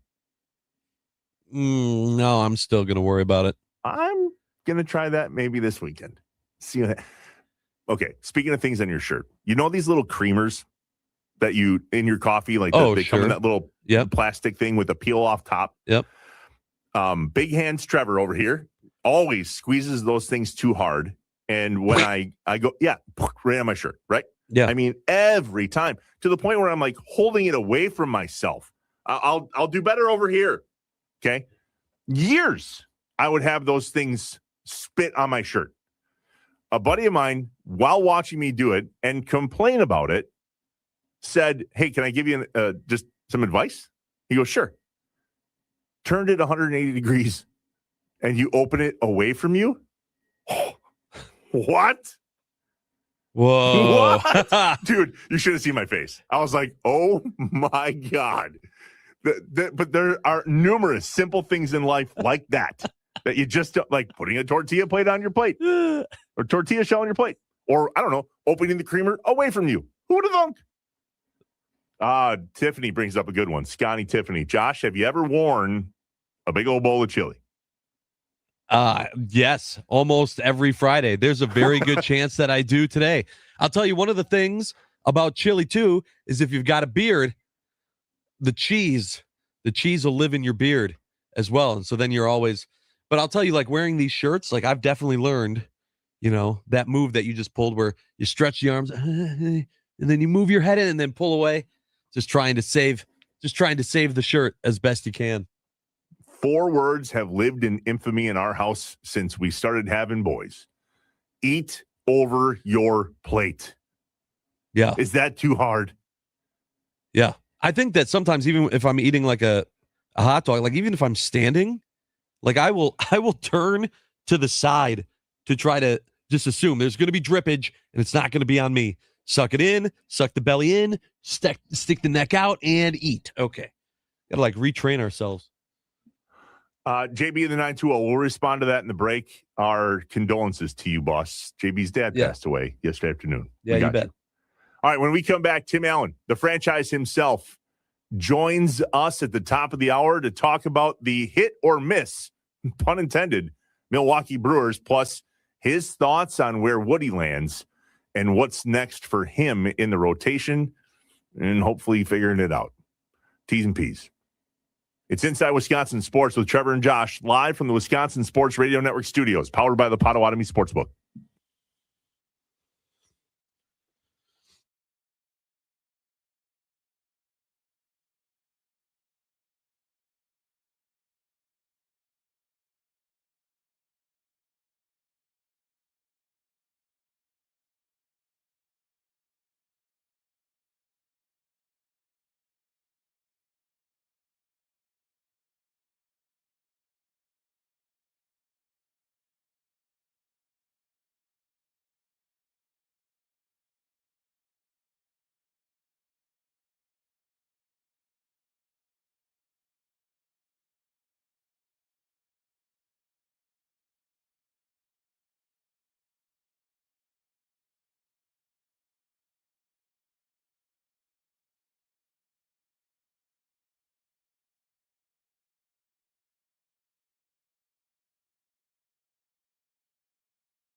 I am an eternal optimist. So please, God, don't tell me that you're an eternal pessimist. I like to say I'm a realist. Oh, great.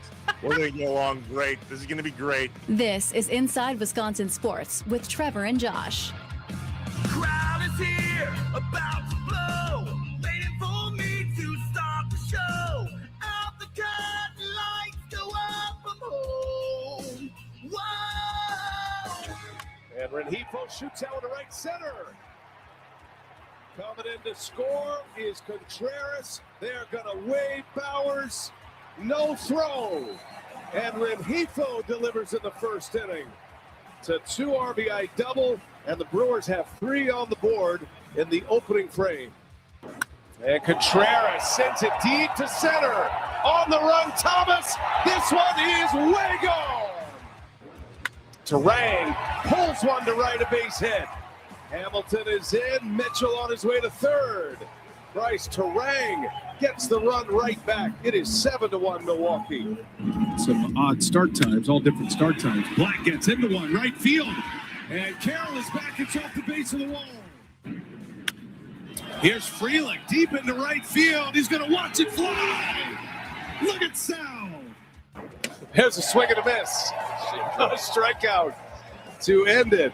And other than the Woodruff injury, and it was a banner day for Milwaukee. 13-1, Contreras and Freeling go deep, and the Brewers win the series over the Diamondbacks. No injury, BA, Brewers TV. At least we all thought there was, though, including BA. I mean, there still might be. Well, he said he doesn't feel injured. Murph said that there's no injury, and they're going to do testing because unless his arm is just dead and it's over. Well, that's what I'm saying. Don't you almost want there to be an injury? What does it mean if not? Nothing lasts forever. Oh, that's I know. Terrible. I don't want him to be injured. I would much rather him have the yips and a dead arm than be injured. Oh, I would not. I'd much rather have him be injured and be sidelined for another month and a half than. I don't know if he comes back from another injury, man. Well, he definitely is not coming back from a dead arm. Well, but there's maybe things they can do from a strengthening standpoint. Remember, he's coming out of injuries like crazy. Nobody's been injured more other than Christian Yelich is kind of a close second all of a sudden. Oh, anywho, hey, happy Friday. Yeah, all right. Welcome to Hour Woo! 3. Inside Wisconsin Sports, Trevor and Josh, Trevor Thomas and Josh Albrecht. Hi. And the Wisconsin Sports Radio Network studios, powered by the Potawatomi Sportsbook. And the Wisconsin Sports Radio Network guest hotline, powered by Gruber Law.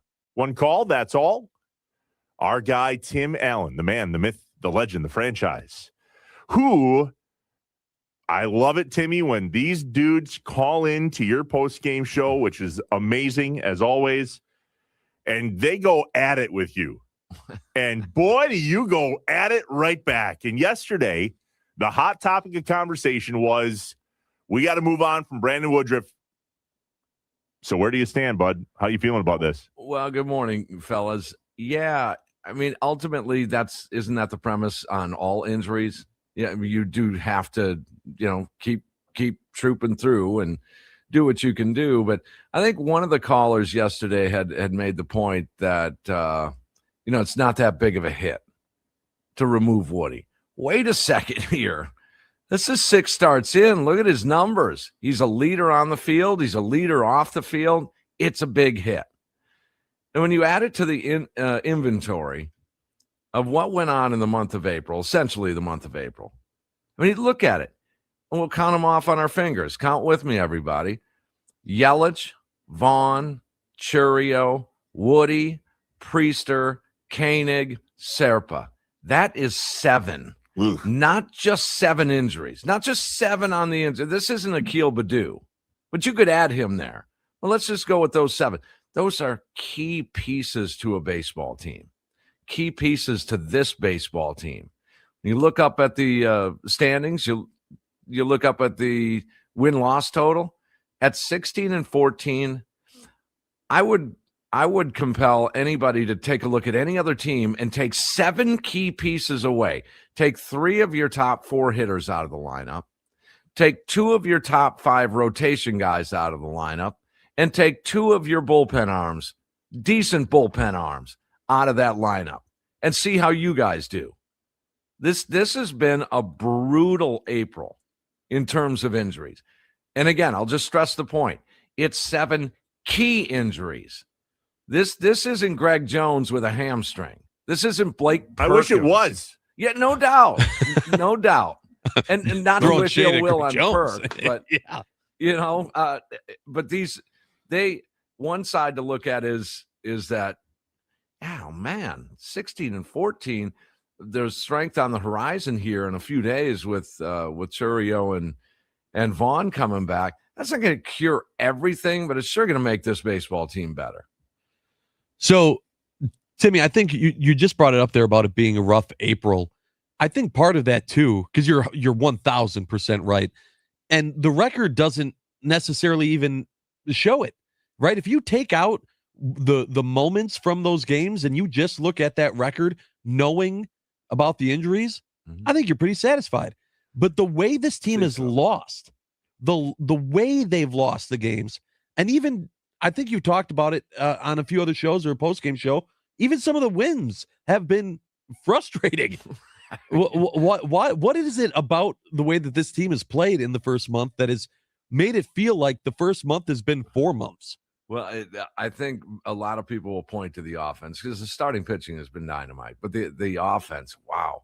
I think Tommy and I in the post-game show, we were cynically just saying, geez, when these guys are struggling, it's painful even when they score a run or two. I mean, it's a fielder's choice, or it's a sac fly, or if it's an infield single, a bunt, which is fine. I mean, I like the woodpecker mentality, but you're going to have some integrated slug in there, and that's where you get reinforcements on Monday. But, I'm at the point now. Yesterday was my tipping point, and I used to, in the recent past, get all over guys like Greg Jones being in the lineup. I feel bad for the dude. I do. I'm at that point now where, gosh, I do have a heart, and he is. I mean, that is monumental struggle for Jones. He is striking out on very few pitches. Yesterday, after he, they called a bunt, they called a squeeze bunt with 2 outs and a runner at third, which is cool, which is fine, and that falls into the protocol here to a degree. But he sends a little pop-up bunt right to the pitcher. And then the next time up, he strikes out on 3 pitches. He is really struggling. I feel bad for him. But to answer your question, it's been the offense. And Sal Frelick off to a slow start. That didn't help. Luis Rengifo, the free agent sign, that didn't help. That he got off to a 2 for 20, or he went through an 0 for 20 skid in there. I mean, those types of things. And then the final thing I'll say is, against lefty starters, the only 2 lefties in there, really were Bowers at times even, but yeah, obviously Turang is going to play against anybody. But I think you needed to push a little bit harder to remedy the offensive injuries with playing Mitchell and Bowers every day. Just for now, you can give them some time off, and I get the scheduled days off and a breather and all those things, but just for now, while you're beat up and you're against the calendar here, if you're taking steps toward May 4th, which is Monday, and the return of a couple of these guys, I would have liked to have seen it pushed a little bit. There's been 2 lineups that your starting outfield has been Lockridge, Perkins, and Greg Jones. 2 of these games have had that configuration in the outfield when you could have had Mitchell and Frelick in there, just to push it now and give them days off once you get reinforcements back. God, is there good news, Tim? Do you got anything? Tim Allen, Inside Wisconsin Sports with Trevor and Josh. The lineups. I mean, I'm sitting here going, God, Tim, everything that you're saying is just so inconsistent. And not you being inconsistent, but these lineups and the changes. And I mean, Garrett Mitchell led off yesterday for the first time this season, I think. Yeah, first or second. And look what he did. Right. He's on base throughout the day, scoring a bunch of runs. I mean, just for now. Now, again, Murph had mentioned over the weekend, I think it was or this week, just a couple of days ago in a pregame, said that, you got to watch Mitchell. He hasn't played every day in his career in the big leagues. Okay, point. And then he brought up type 1 diabetic. And, I don't know. And I don't have the medical background to comment on that. But if that's the case, then okay, I get that. I totally understand it. But if that's not the case, then you should have pushed it and had Mitchell in there a little bit more. But, the good news, though, Trevor, is there's reinforcements on Monday. And the other good news is just think about this lineup here. I mean, you had Contreras, a 4-hit game yesterday. He's been solid. Obviously, Terang is just great. But you get these guys back and you integrate, those two with Bowers into this mix. This offense, here's your good news. This offense is not only a decent offense, it's a really good offense when these guys are healthy and back playing. Yelich, Vaughn, and Churio, along with Bowers, along with Terang, along with Contreras, along with Frelick, along with Garrett Mitchell. Think about that. Then you can let up on the offense and not be so frustrated when Joey Ortiz can't hit. You're okay at that point. And watch what happens. You guys mark it down. When these guys get healthy, they're not only going to be decent, they're going to be a good offense. It puts people back in their roles. It puts people with less pressure because now you're going to see better pitches. Frelick's going to see better pitches. Rengifo's going to see better pitches. When these guys have to navigate through a Jackson Churio and a Bryce Terang and a Christian Yelich and a William Contreras and a Jake Bowers and a Garrett Mitchell, when those pitchers got to navigate through that lineup, then watch Sal Frelick and Rengifo get better pitches to hit. Okay, so we're off to the Nationals, and we owe those guys one, like a punch in the face. It's the only series that we've got swept on all year. And unfortunately, based on everything you're just saying in terms of being good on offense, they only scored 10 runs against the Nationals in 3 games combined last time. So what needs to be different for us to not have that happen this time around as we head to Washington today? Starts with the starting pitchers, and you've got your guys lined up. You've got Mizorowski, you've got Kyle Harrison, you've got Chad Patrick. These guys have been dynamite. Collectively, they've been outstanding. Okay, so it starts there.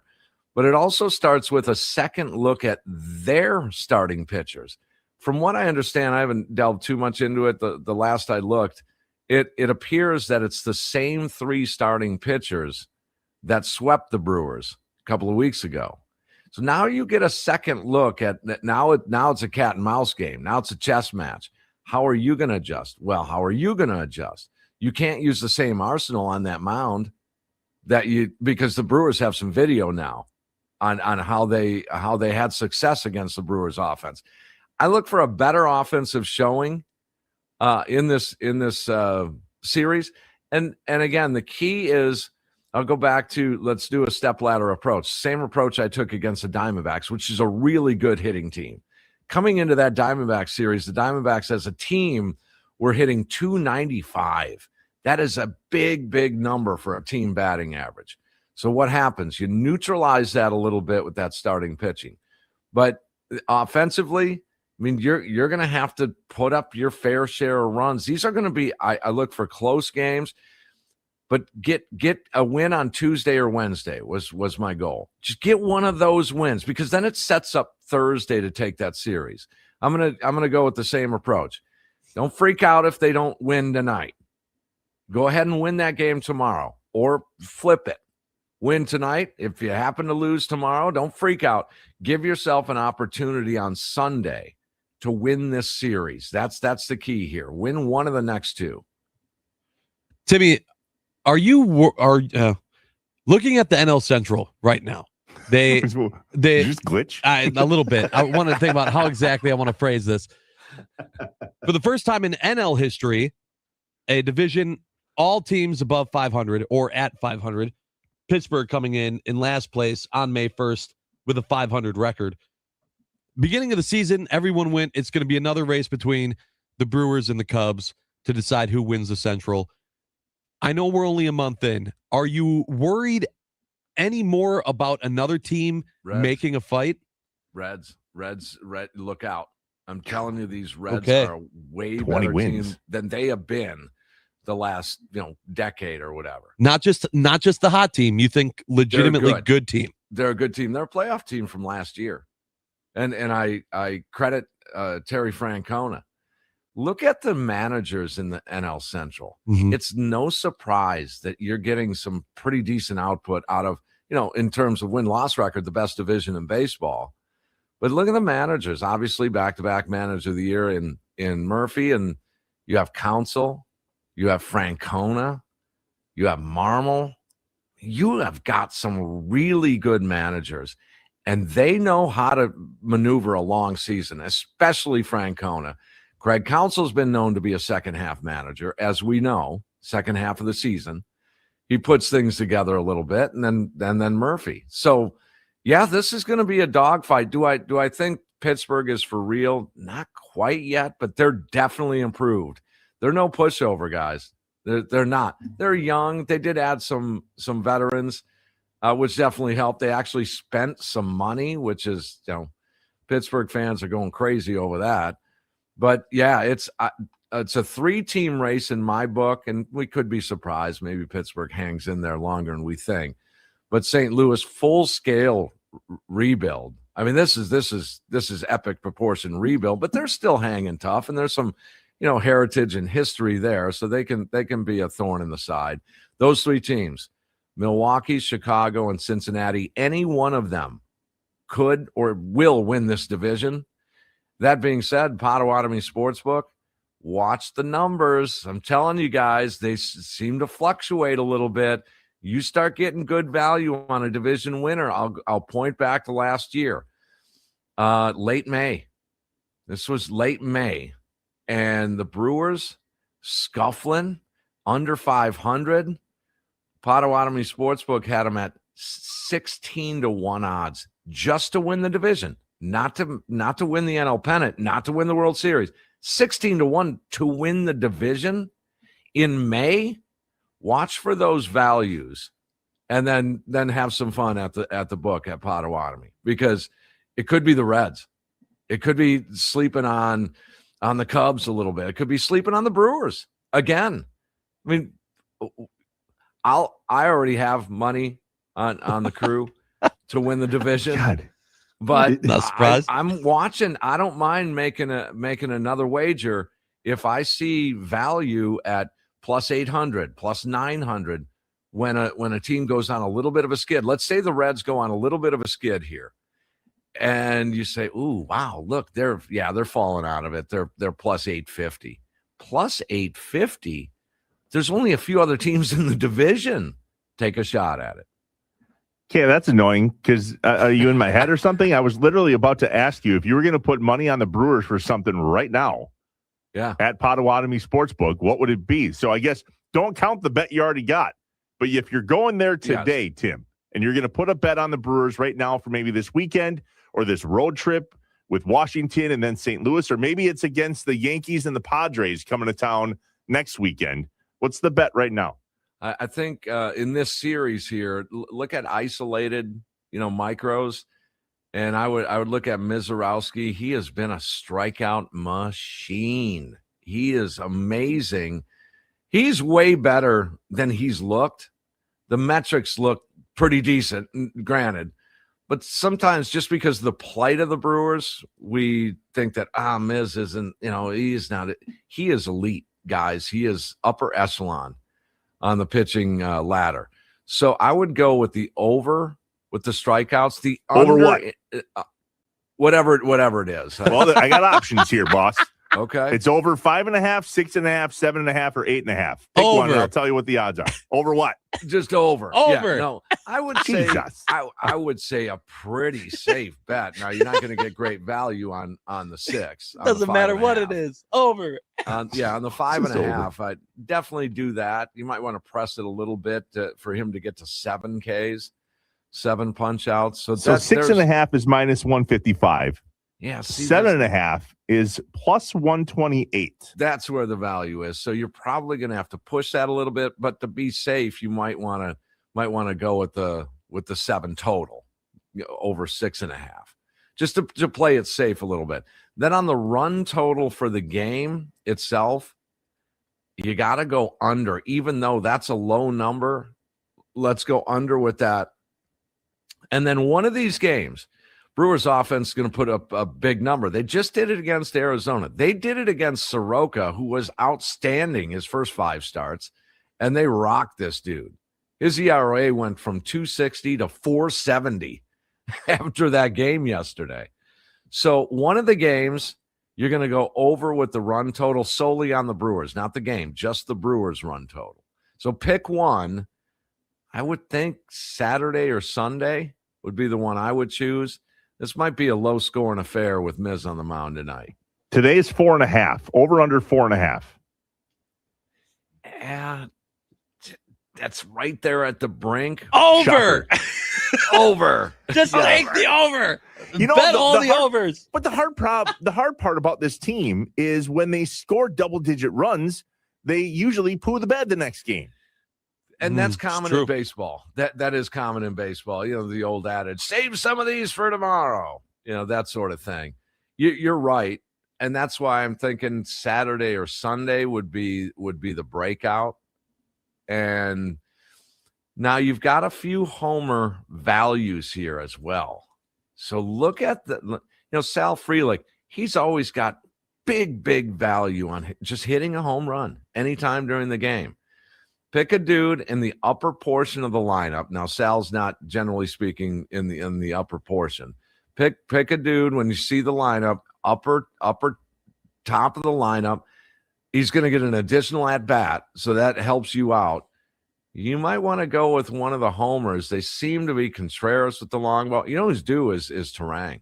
Terang's going to get one out of here. There's your isolated bet offensively. Go Bryce Terang to hit a home run. And then double up on it. Double up on it tomorrow. How about Bryce Terang to hit 3 or more home runs in one game plus 19,900? Let's go. I love those bets. Over. Throw $5 on it. Over. Yeah. Tim Allen, the franchise. Join him for the post-game show after every Brewers game. Last pitch, make the switch. We appreciate you, buddy. Have a great weekend. We'll talk to you Monday. Thanks, guys. Thanks, Timmy.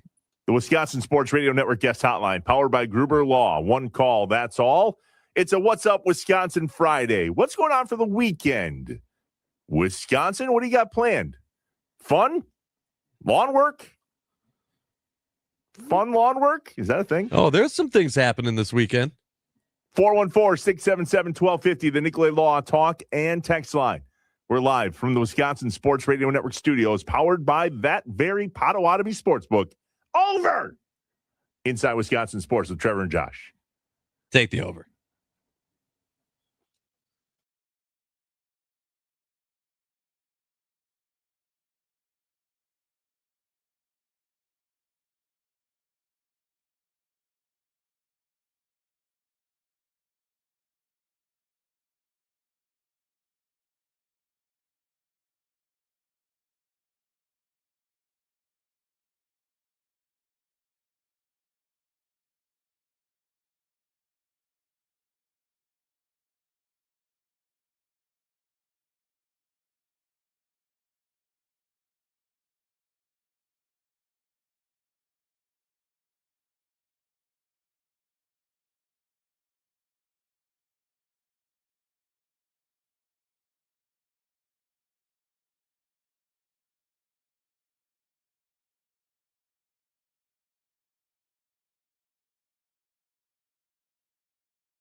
Trevor and Josh want to know. What's up? What's up, Wisconsin? What's up? What's your plan for the day? What's up? What are you doing tonight? What's up? Let us know what's up on Inside Wisconsin Sports with Trevor and Josh.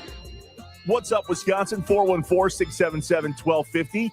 The Nicolay Law Talk and Text Line. What is up this weekend?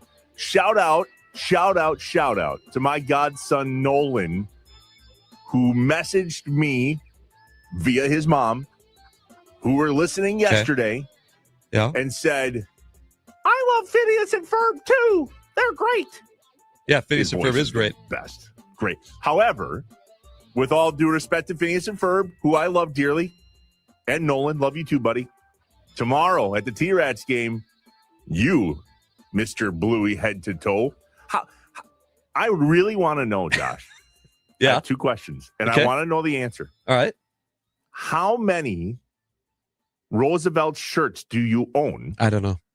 Okay, I know you don't know. And how many hats do you own? I Because don't the know. fact that you have a Bluey hat is the top of the ridiculous scale to me. I've tolerated all of your other hats just fine. I accept them open-armed. Tolerated my hats. Oh.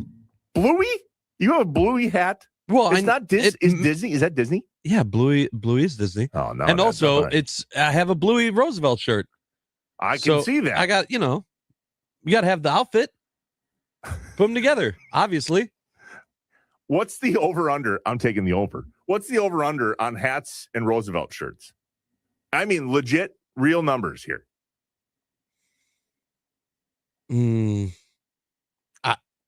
I don't know. Will you set the over-under at least?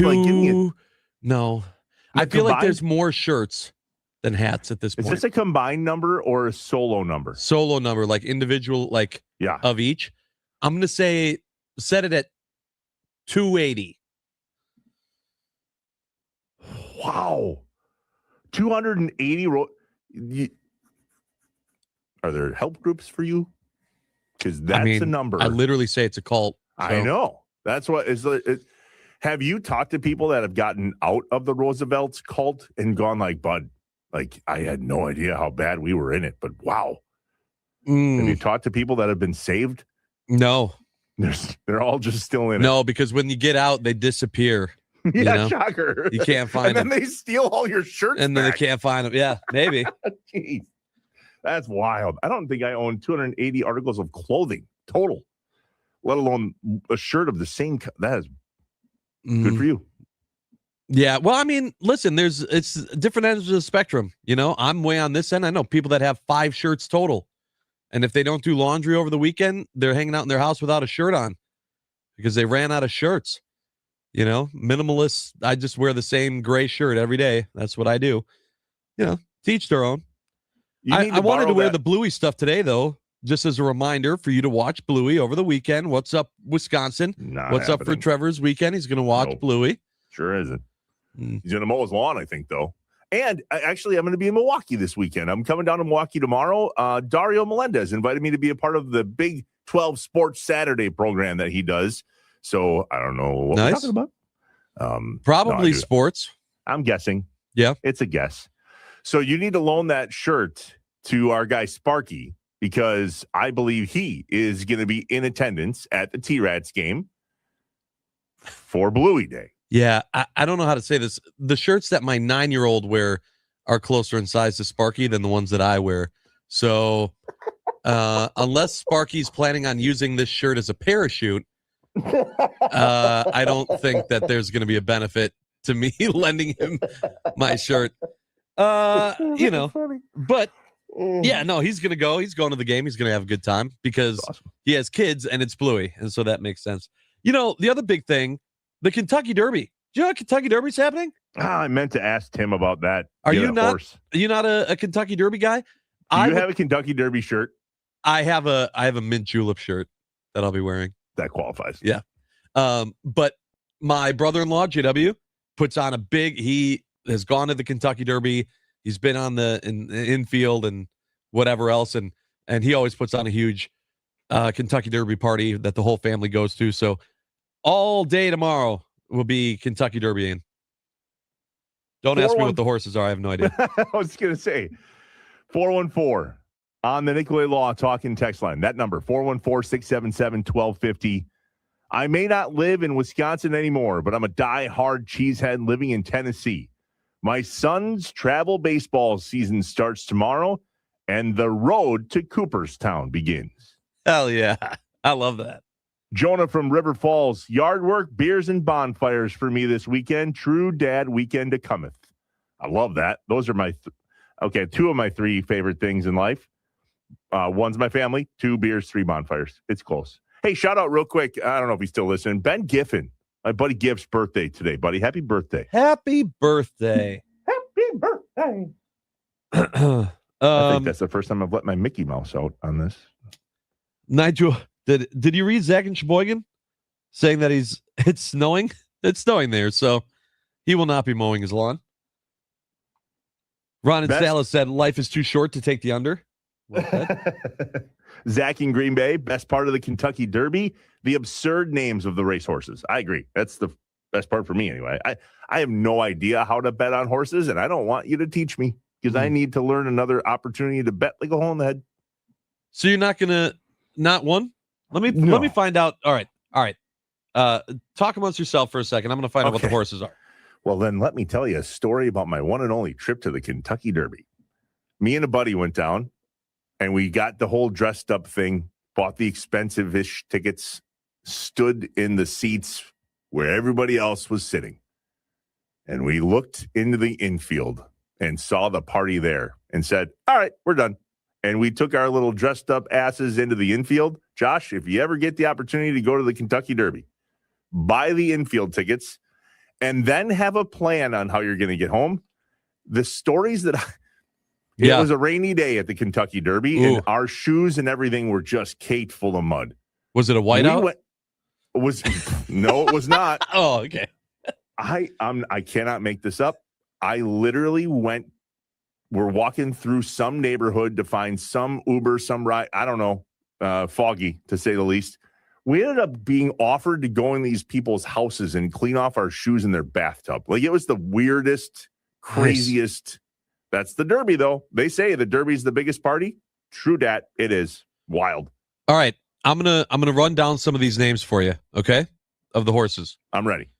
Renegade, Albus, Intrepido, Litmus Test, Right to Party, Commandment, Dannon Bourbon, So Happy, The Puma, Wonder Dean, Incredibolt, Chief Wallaby, Emerging Market, Pavlovian, 6-Speed, Further Ado, Golden Tempo. Okay, I have no idea who any of them are. Yep. I also don't know their odds. Do you have the odds in front of you? I do. Okay, I want the 4th or 5th name. Just run. There's a few there that. Litmus Test. Okay, after that. Right to Party. That's it. That's the one I'm betting on.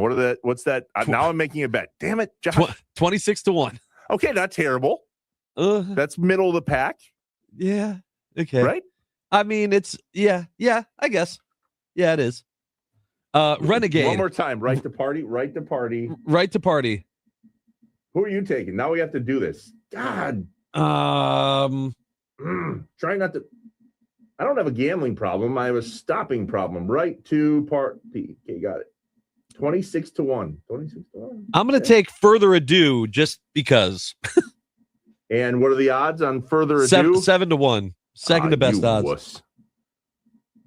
Tied with the Puma. Is there 1-0 or 2-0 those in are the do? Third best.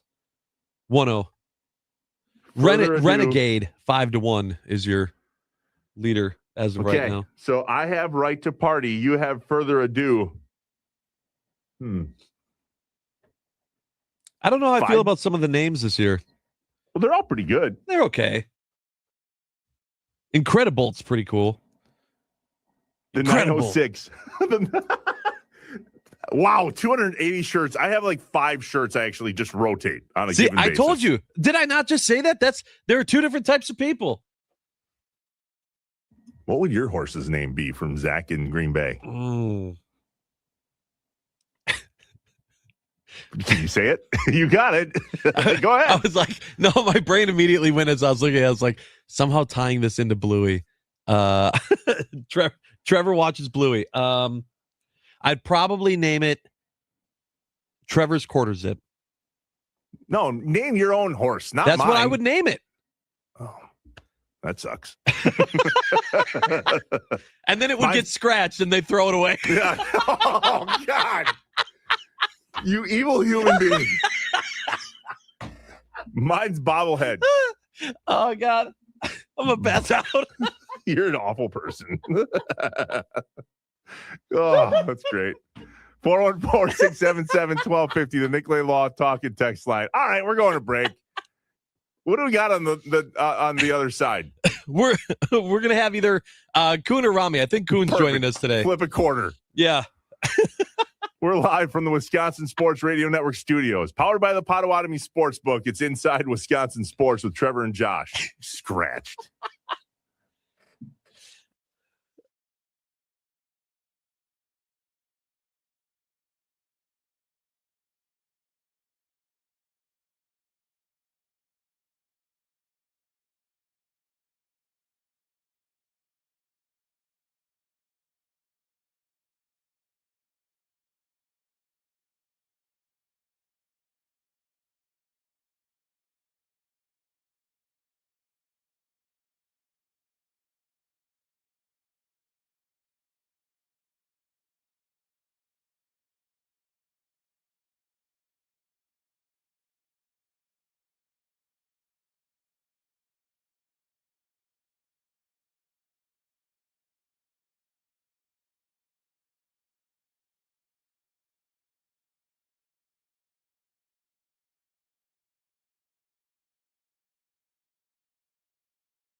Welcome back to Inside Wisconsin Sports with Trevor and Josh. We talked about the spiciness all day. Talked about it in our top 5 on a Top 5 Friday. I told you earlier in the show that Wendy's is bringing all of the spice with their new breakfast menu: jalapeno sausage, egg and cheese biscuit, the jalapeno bacon, egg and cheese biscuit, and the jalapeno bacon seasoned potatoes. Wendy's came through. They dropped some off. So I'm going to be chowing down while, Trevor, you can talk to John Kuhn about how your horse in the race is already gone. Pick this crap up. You said that the horse that I was going to name was going to get scratched. Yeah, I said that Trevor's quarter zip, but that one's no knowledge. None. Had no clue of any of these other horses. John Kuhn, hi, how are you? Good to see you. What horses are we talking about? So we're talking about the Kentucky Derby. Okay. We're and I don't bet on horse racing. I don't know if Josh doesn't sports bet. But we were saying, like, oh, the names are fun, and I've been to the Kentucky Derby and all of that, right? Okay, so we each randomly pick one. And we also said, what would we name our horse? Josh would name his Trevor's quarter zip, which is a whole story that we don't have time for. But then comes out and says, well, because of course I threw my quarter zip away, my horse is going to get scratched, of course, because it's not worthy of, keeping. At the exact same moment, breaking news, the horse that I picked right to party, scratched. Gone. Whatever horse you picked, if you put a bet down, Kuhn, don't tell Trevor. Yeah, I wouldn't. Yeah, I won't. I'll keep it to myself. How about that? Have you been to the Derby? Never been to the Derby. Did the Preakness, did Belmont. Lived about 30 minutes away from Penn National. I enjoy watching it. I've been to what's the one just south of LA called? I forget it. Is it Saratoga? Might be Saratoga. But yeah, I enjoy going to horse races. I enjoy playing the ponies. And in fact, I got a good buddy who created a branding company for jockeys, right? Who knew that jockeys could get apparel and patches just like race car drivers? It's called OG Cappers, for OG handicappers, and they try and outfit all the jockeys and stuff like that. So yeah, I enjoy horse racing. You never got the invite to go dress up to the nines with Rogers and Cobb and whoever else went and his crew? I think there's a special itinerary that everybody needs to abide to that goes on that thing. And I think I was seen as maybe a little bit of a maybe not ride that itinerary. A liability. To that itinerary. Unreal. And you know what really what that itinerary is that itinerary is, Aaron, you have to just do what, when, how, why, and everything in between with what Aaron says for that weekend in order to jump on that private jet, in order to sit in that private suite, in order to eat all the fancy foods and drink all the fancy wines and meet all the fancy people. And to me, I was like, you know what? I'm not going to tie myself down. I'm not going to sign this non-disclosure agreement in order to go on this trip. Is my surprised face that's exactly what has to happen from that weekend. Oh boy, here we go. Hey, all right, I got a new one. And I looked already. They're not scratched. He doesn't like Rogers. Oh. It's not. Different day. Incredible. 20-1. No. Why? I'm mid-chewing this biscuit sandwich. Well, your further ado is just fine. I know, but I liked Incredible. Now he's going to get scratched too. Shut up. He's not. Everything's fine. If he does. I'm telling you. God. What's coming up on 9 to noon with John Kuhn and Rami Makloff? Well, obviously, going to get into the Brewers' 13-1 win, and some people were making some comparisons to Game 1 of this last series, in which they scored 12 runs, and what Pat Murphy probably should do forward. Also, Lucas Van Ness with his option extended. NBA playoff basketball, we got scuffles, and Joker being knocked out. Is he on the exact same career arc as Giannis? We'll discuss. Ooh. Do you wish Giannis would have came out and said something yesterday, John, when they announced that Taylor Jenkins was the new head coach?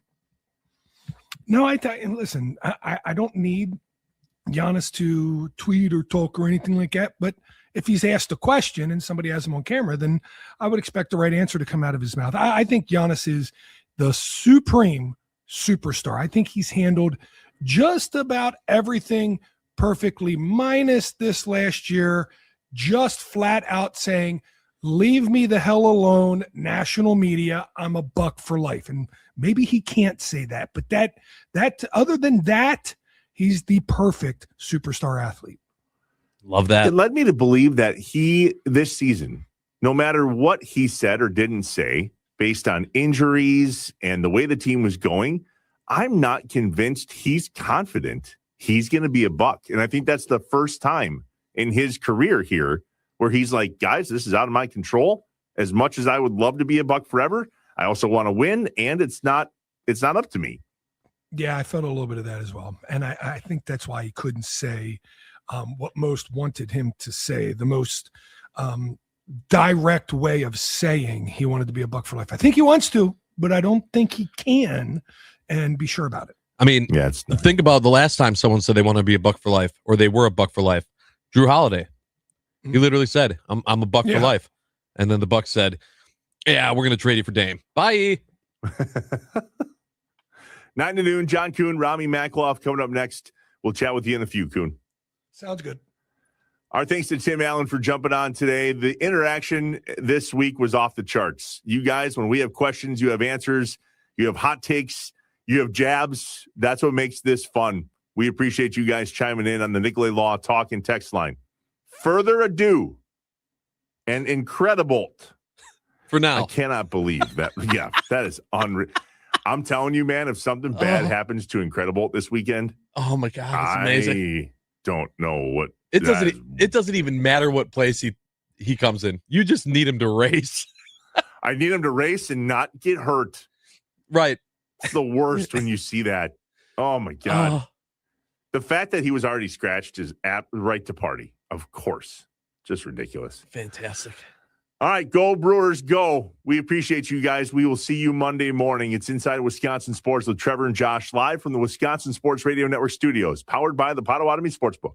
Because we're not done yet.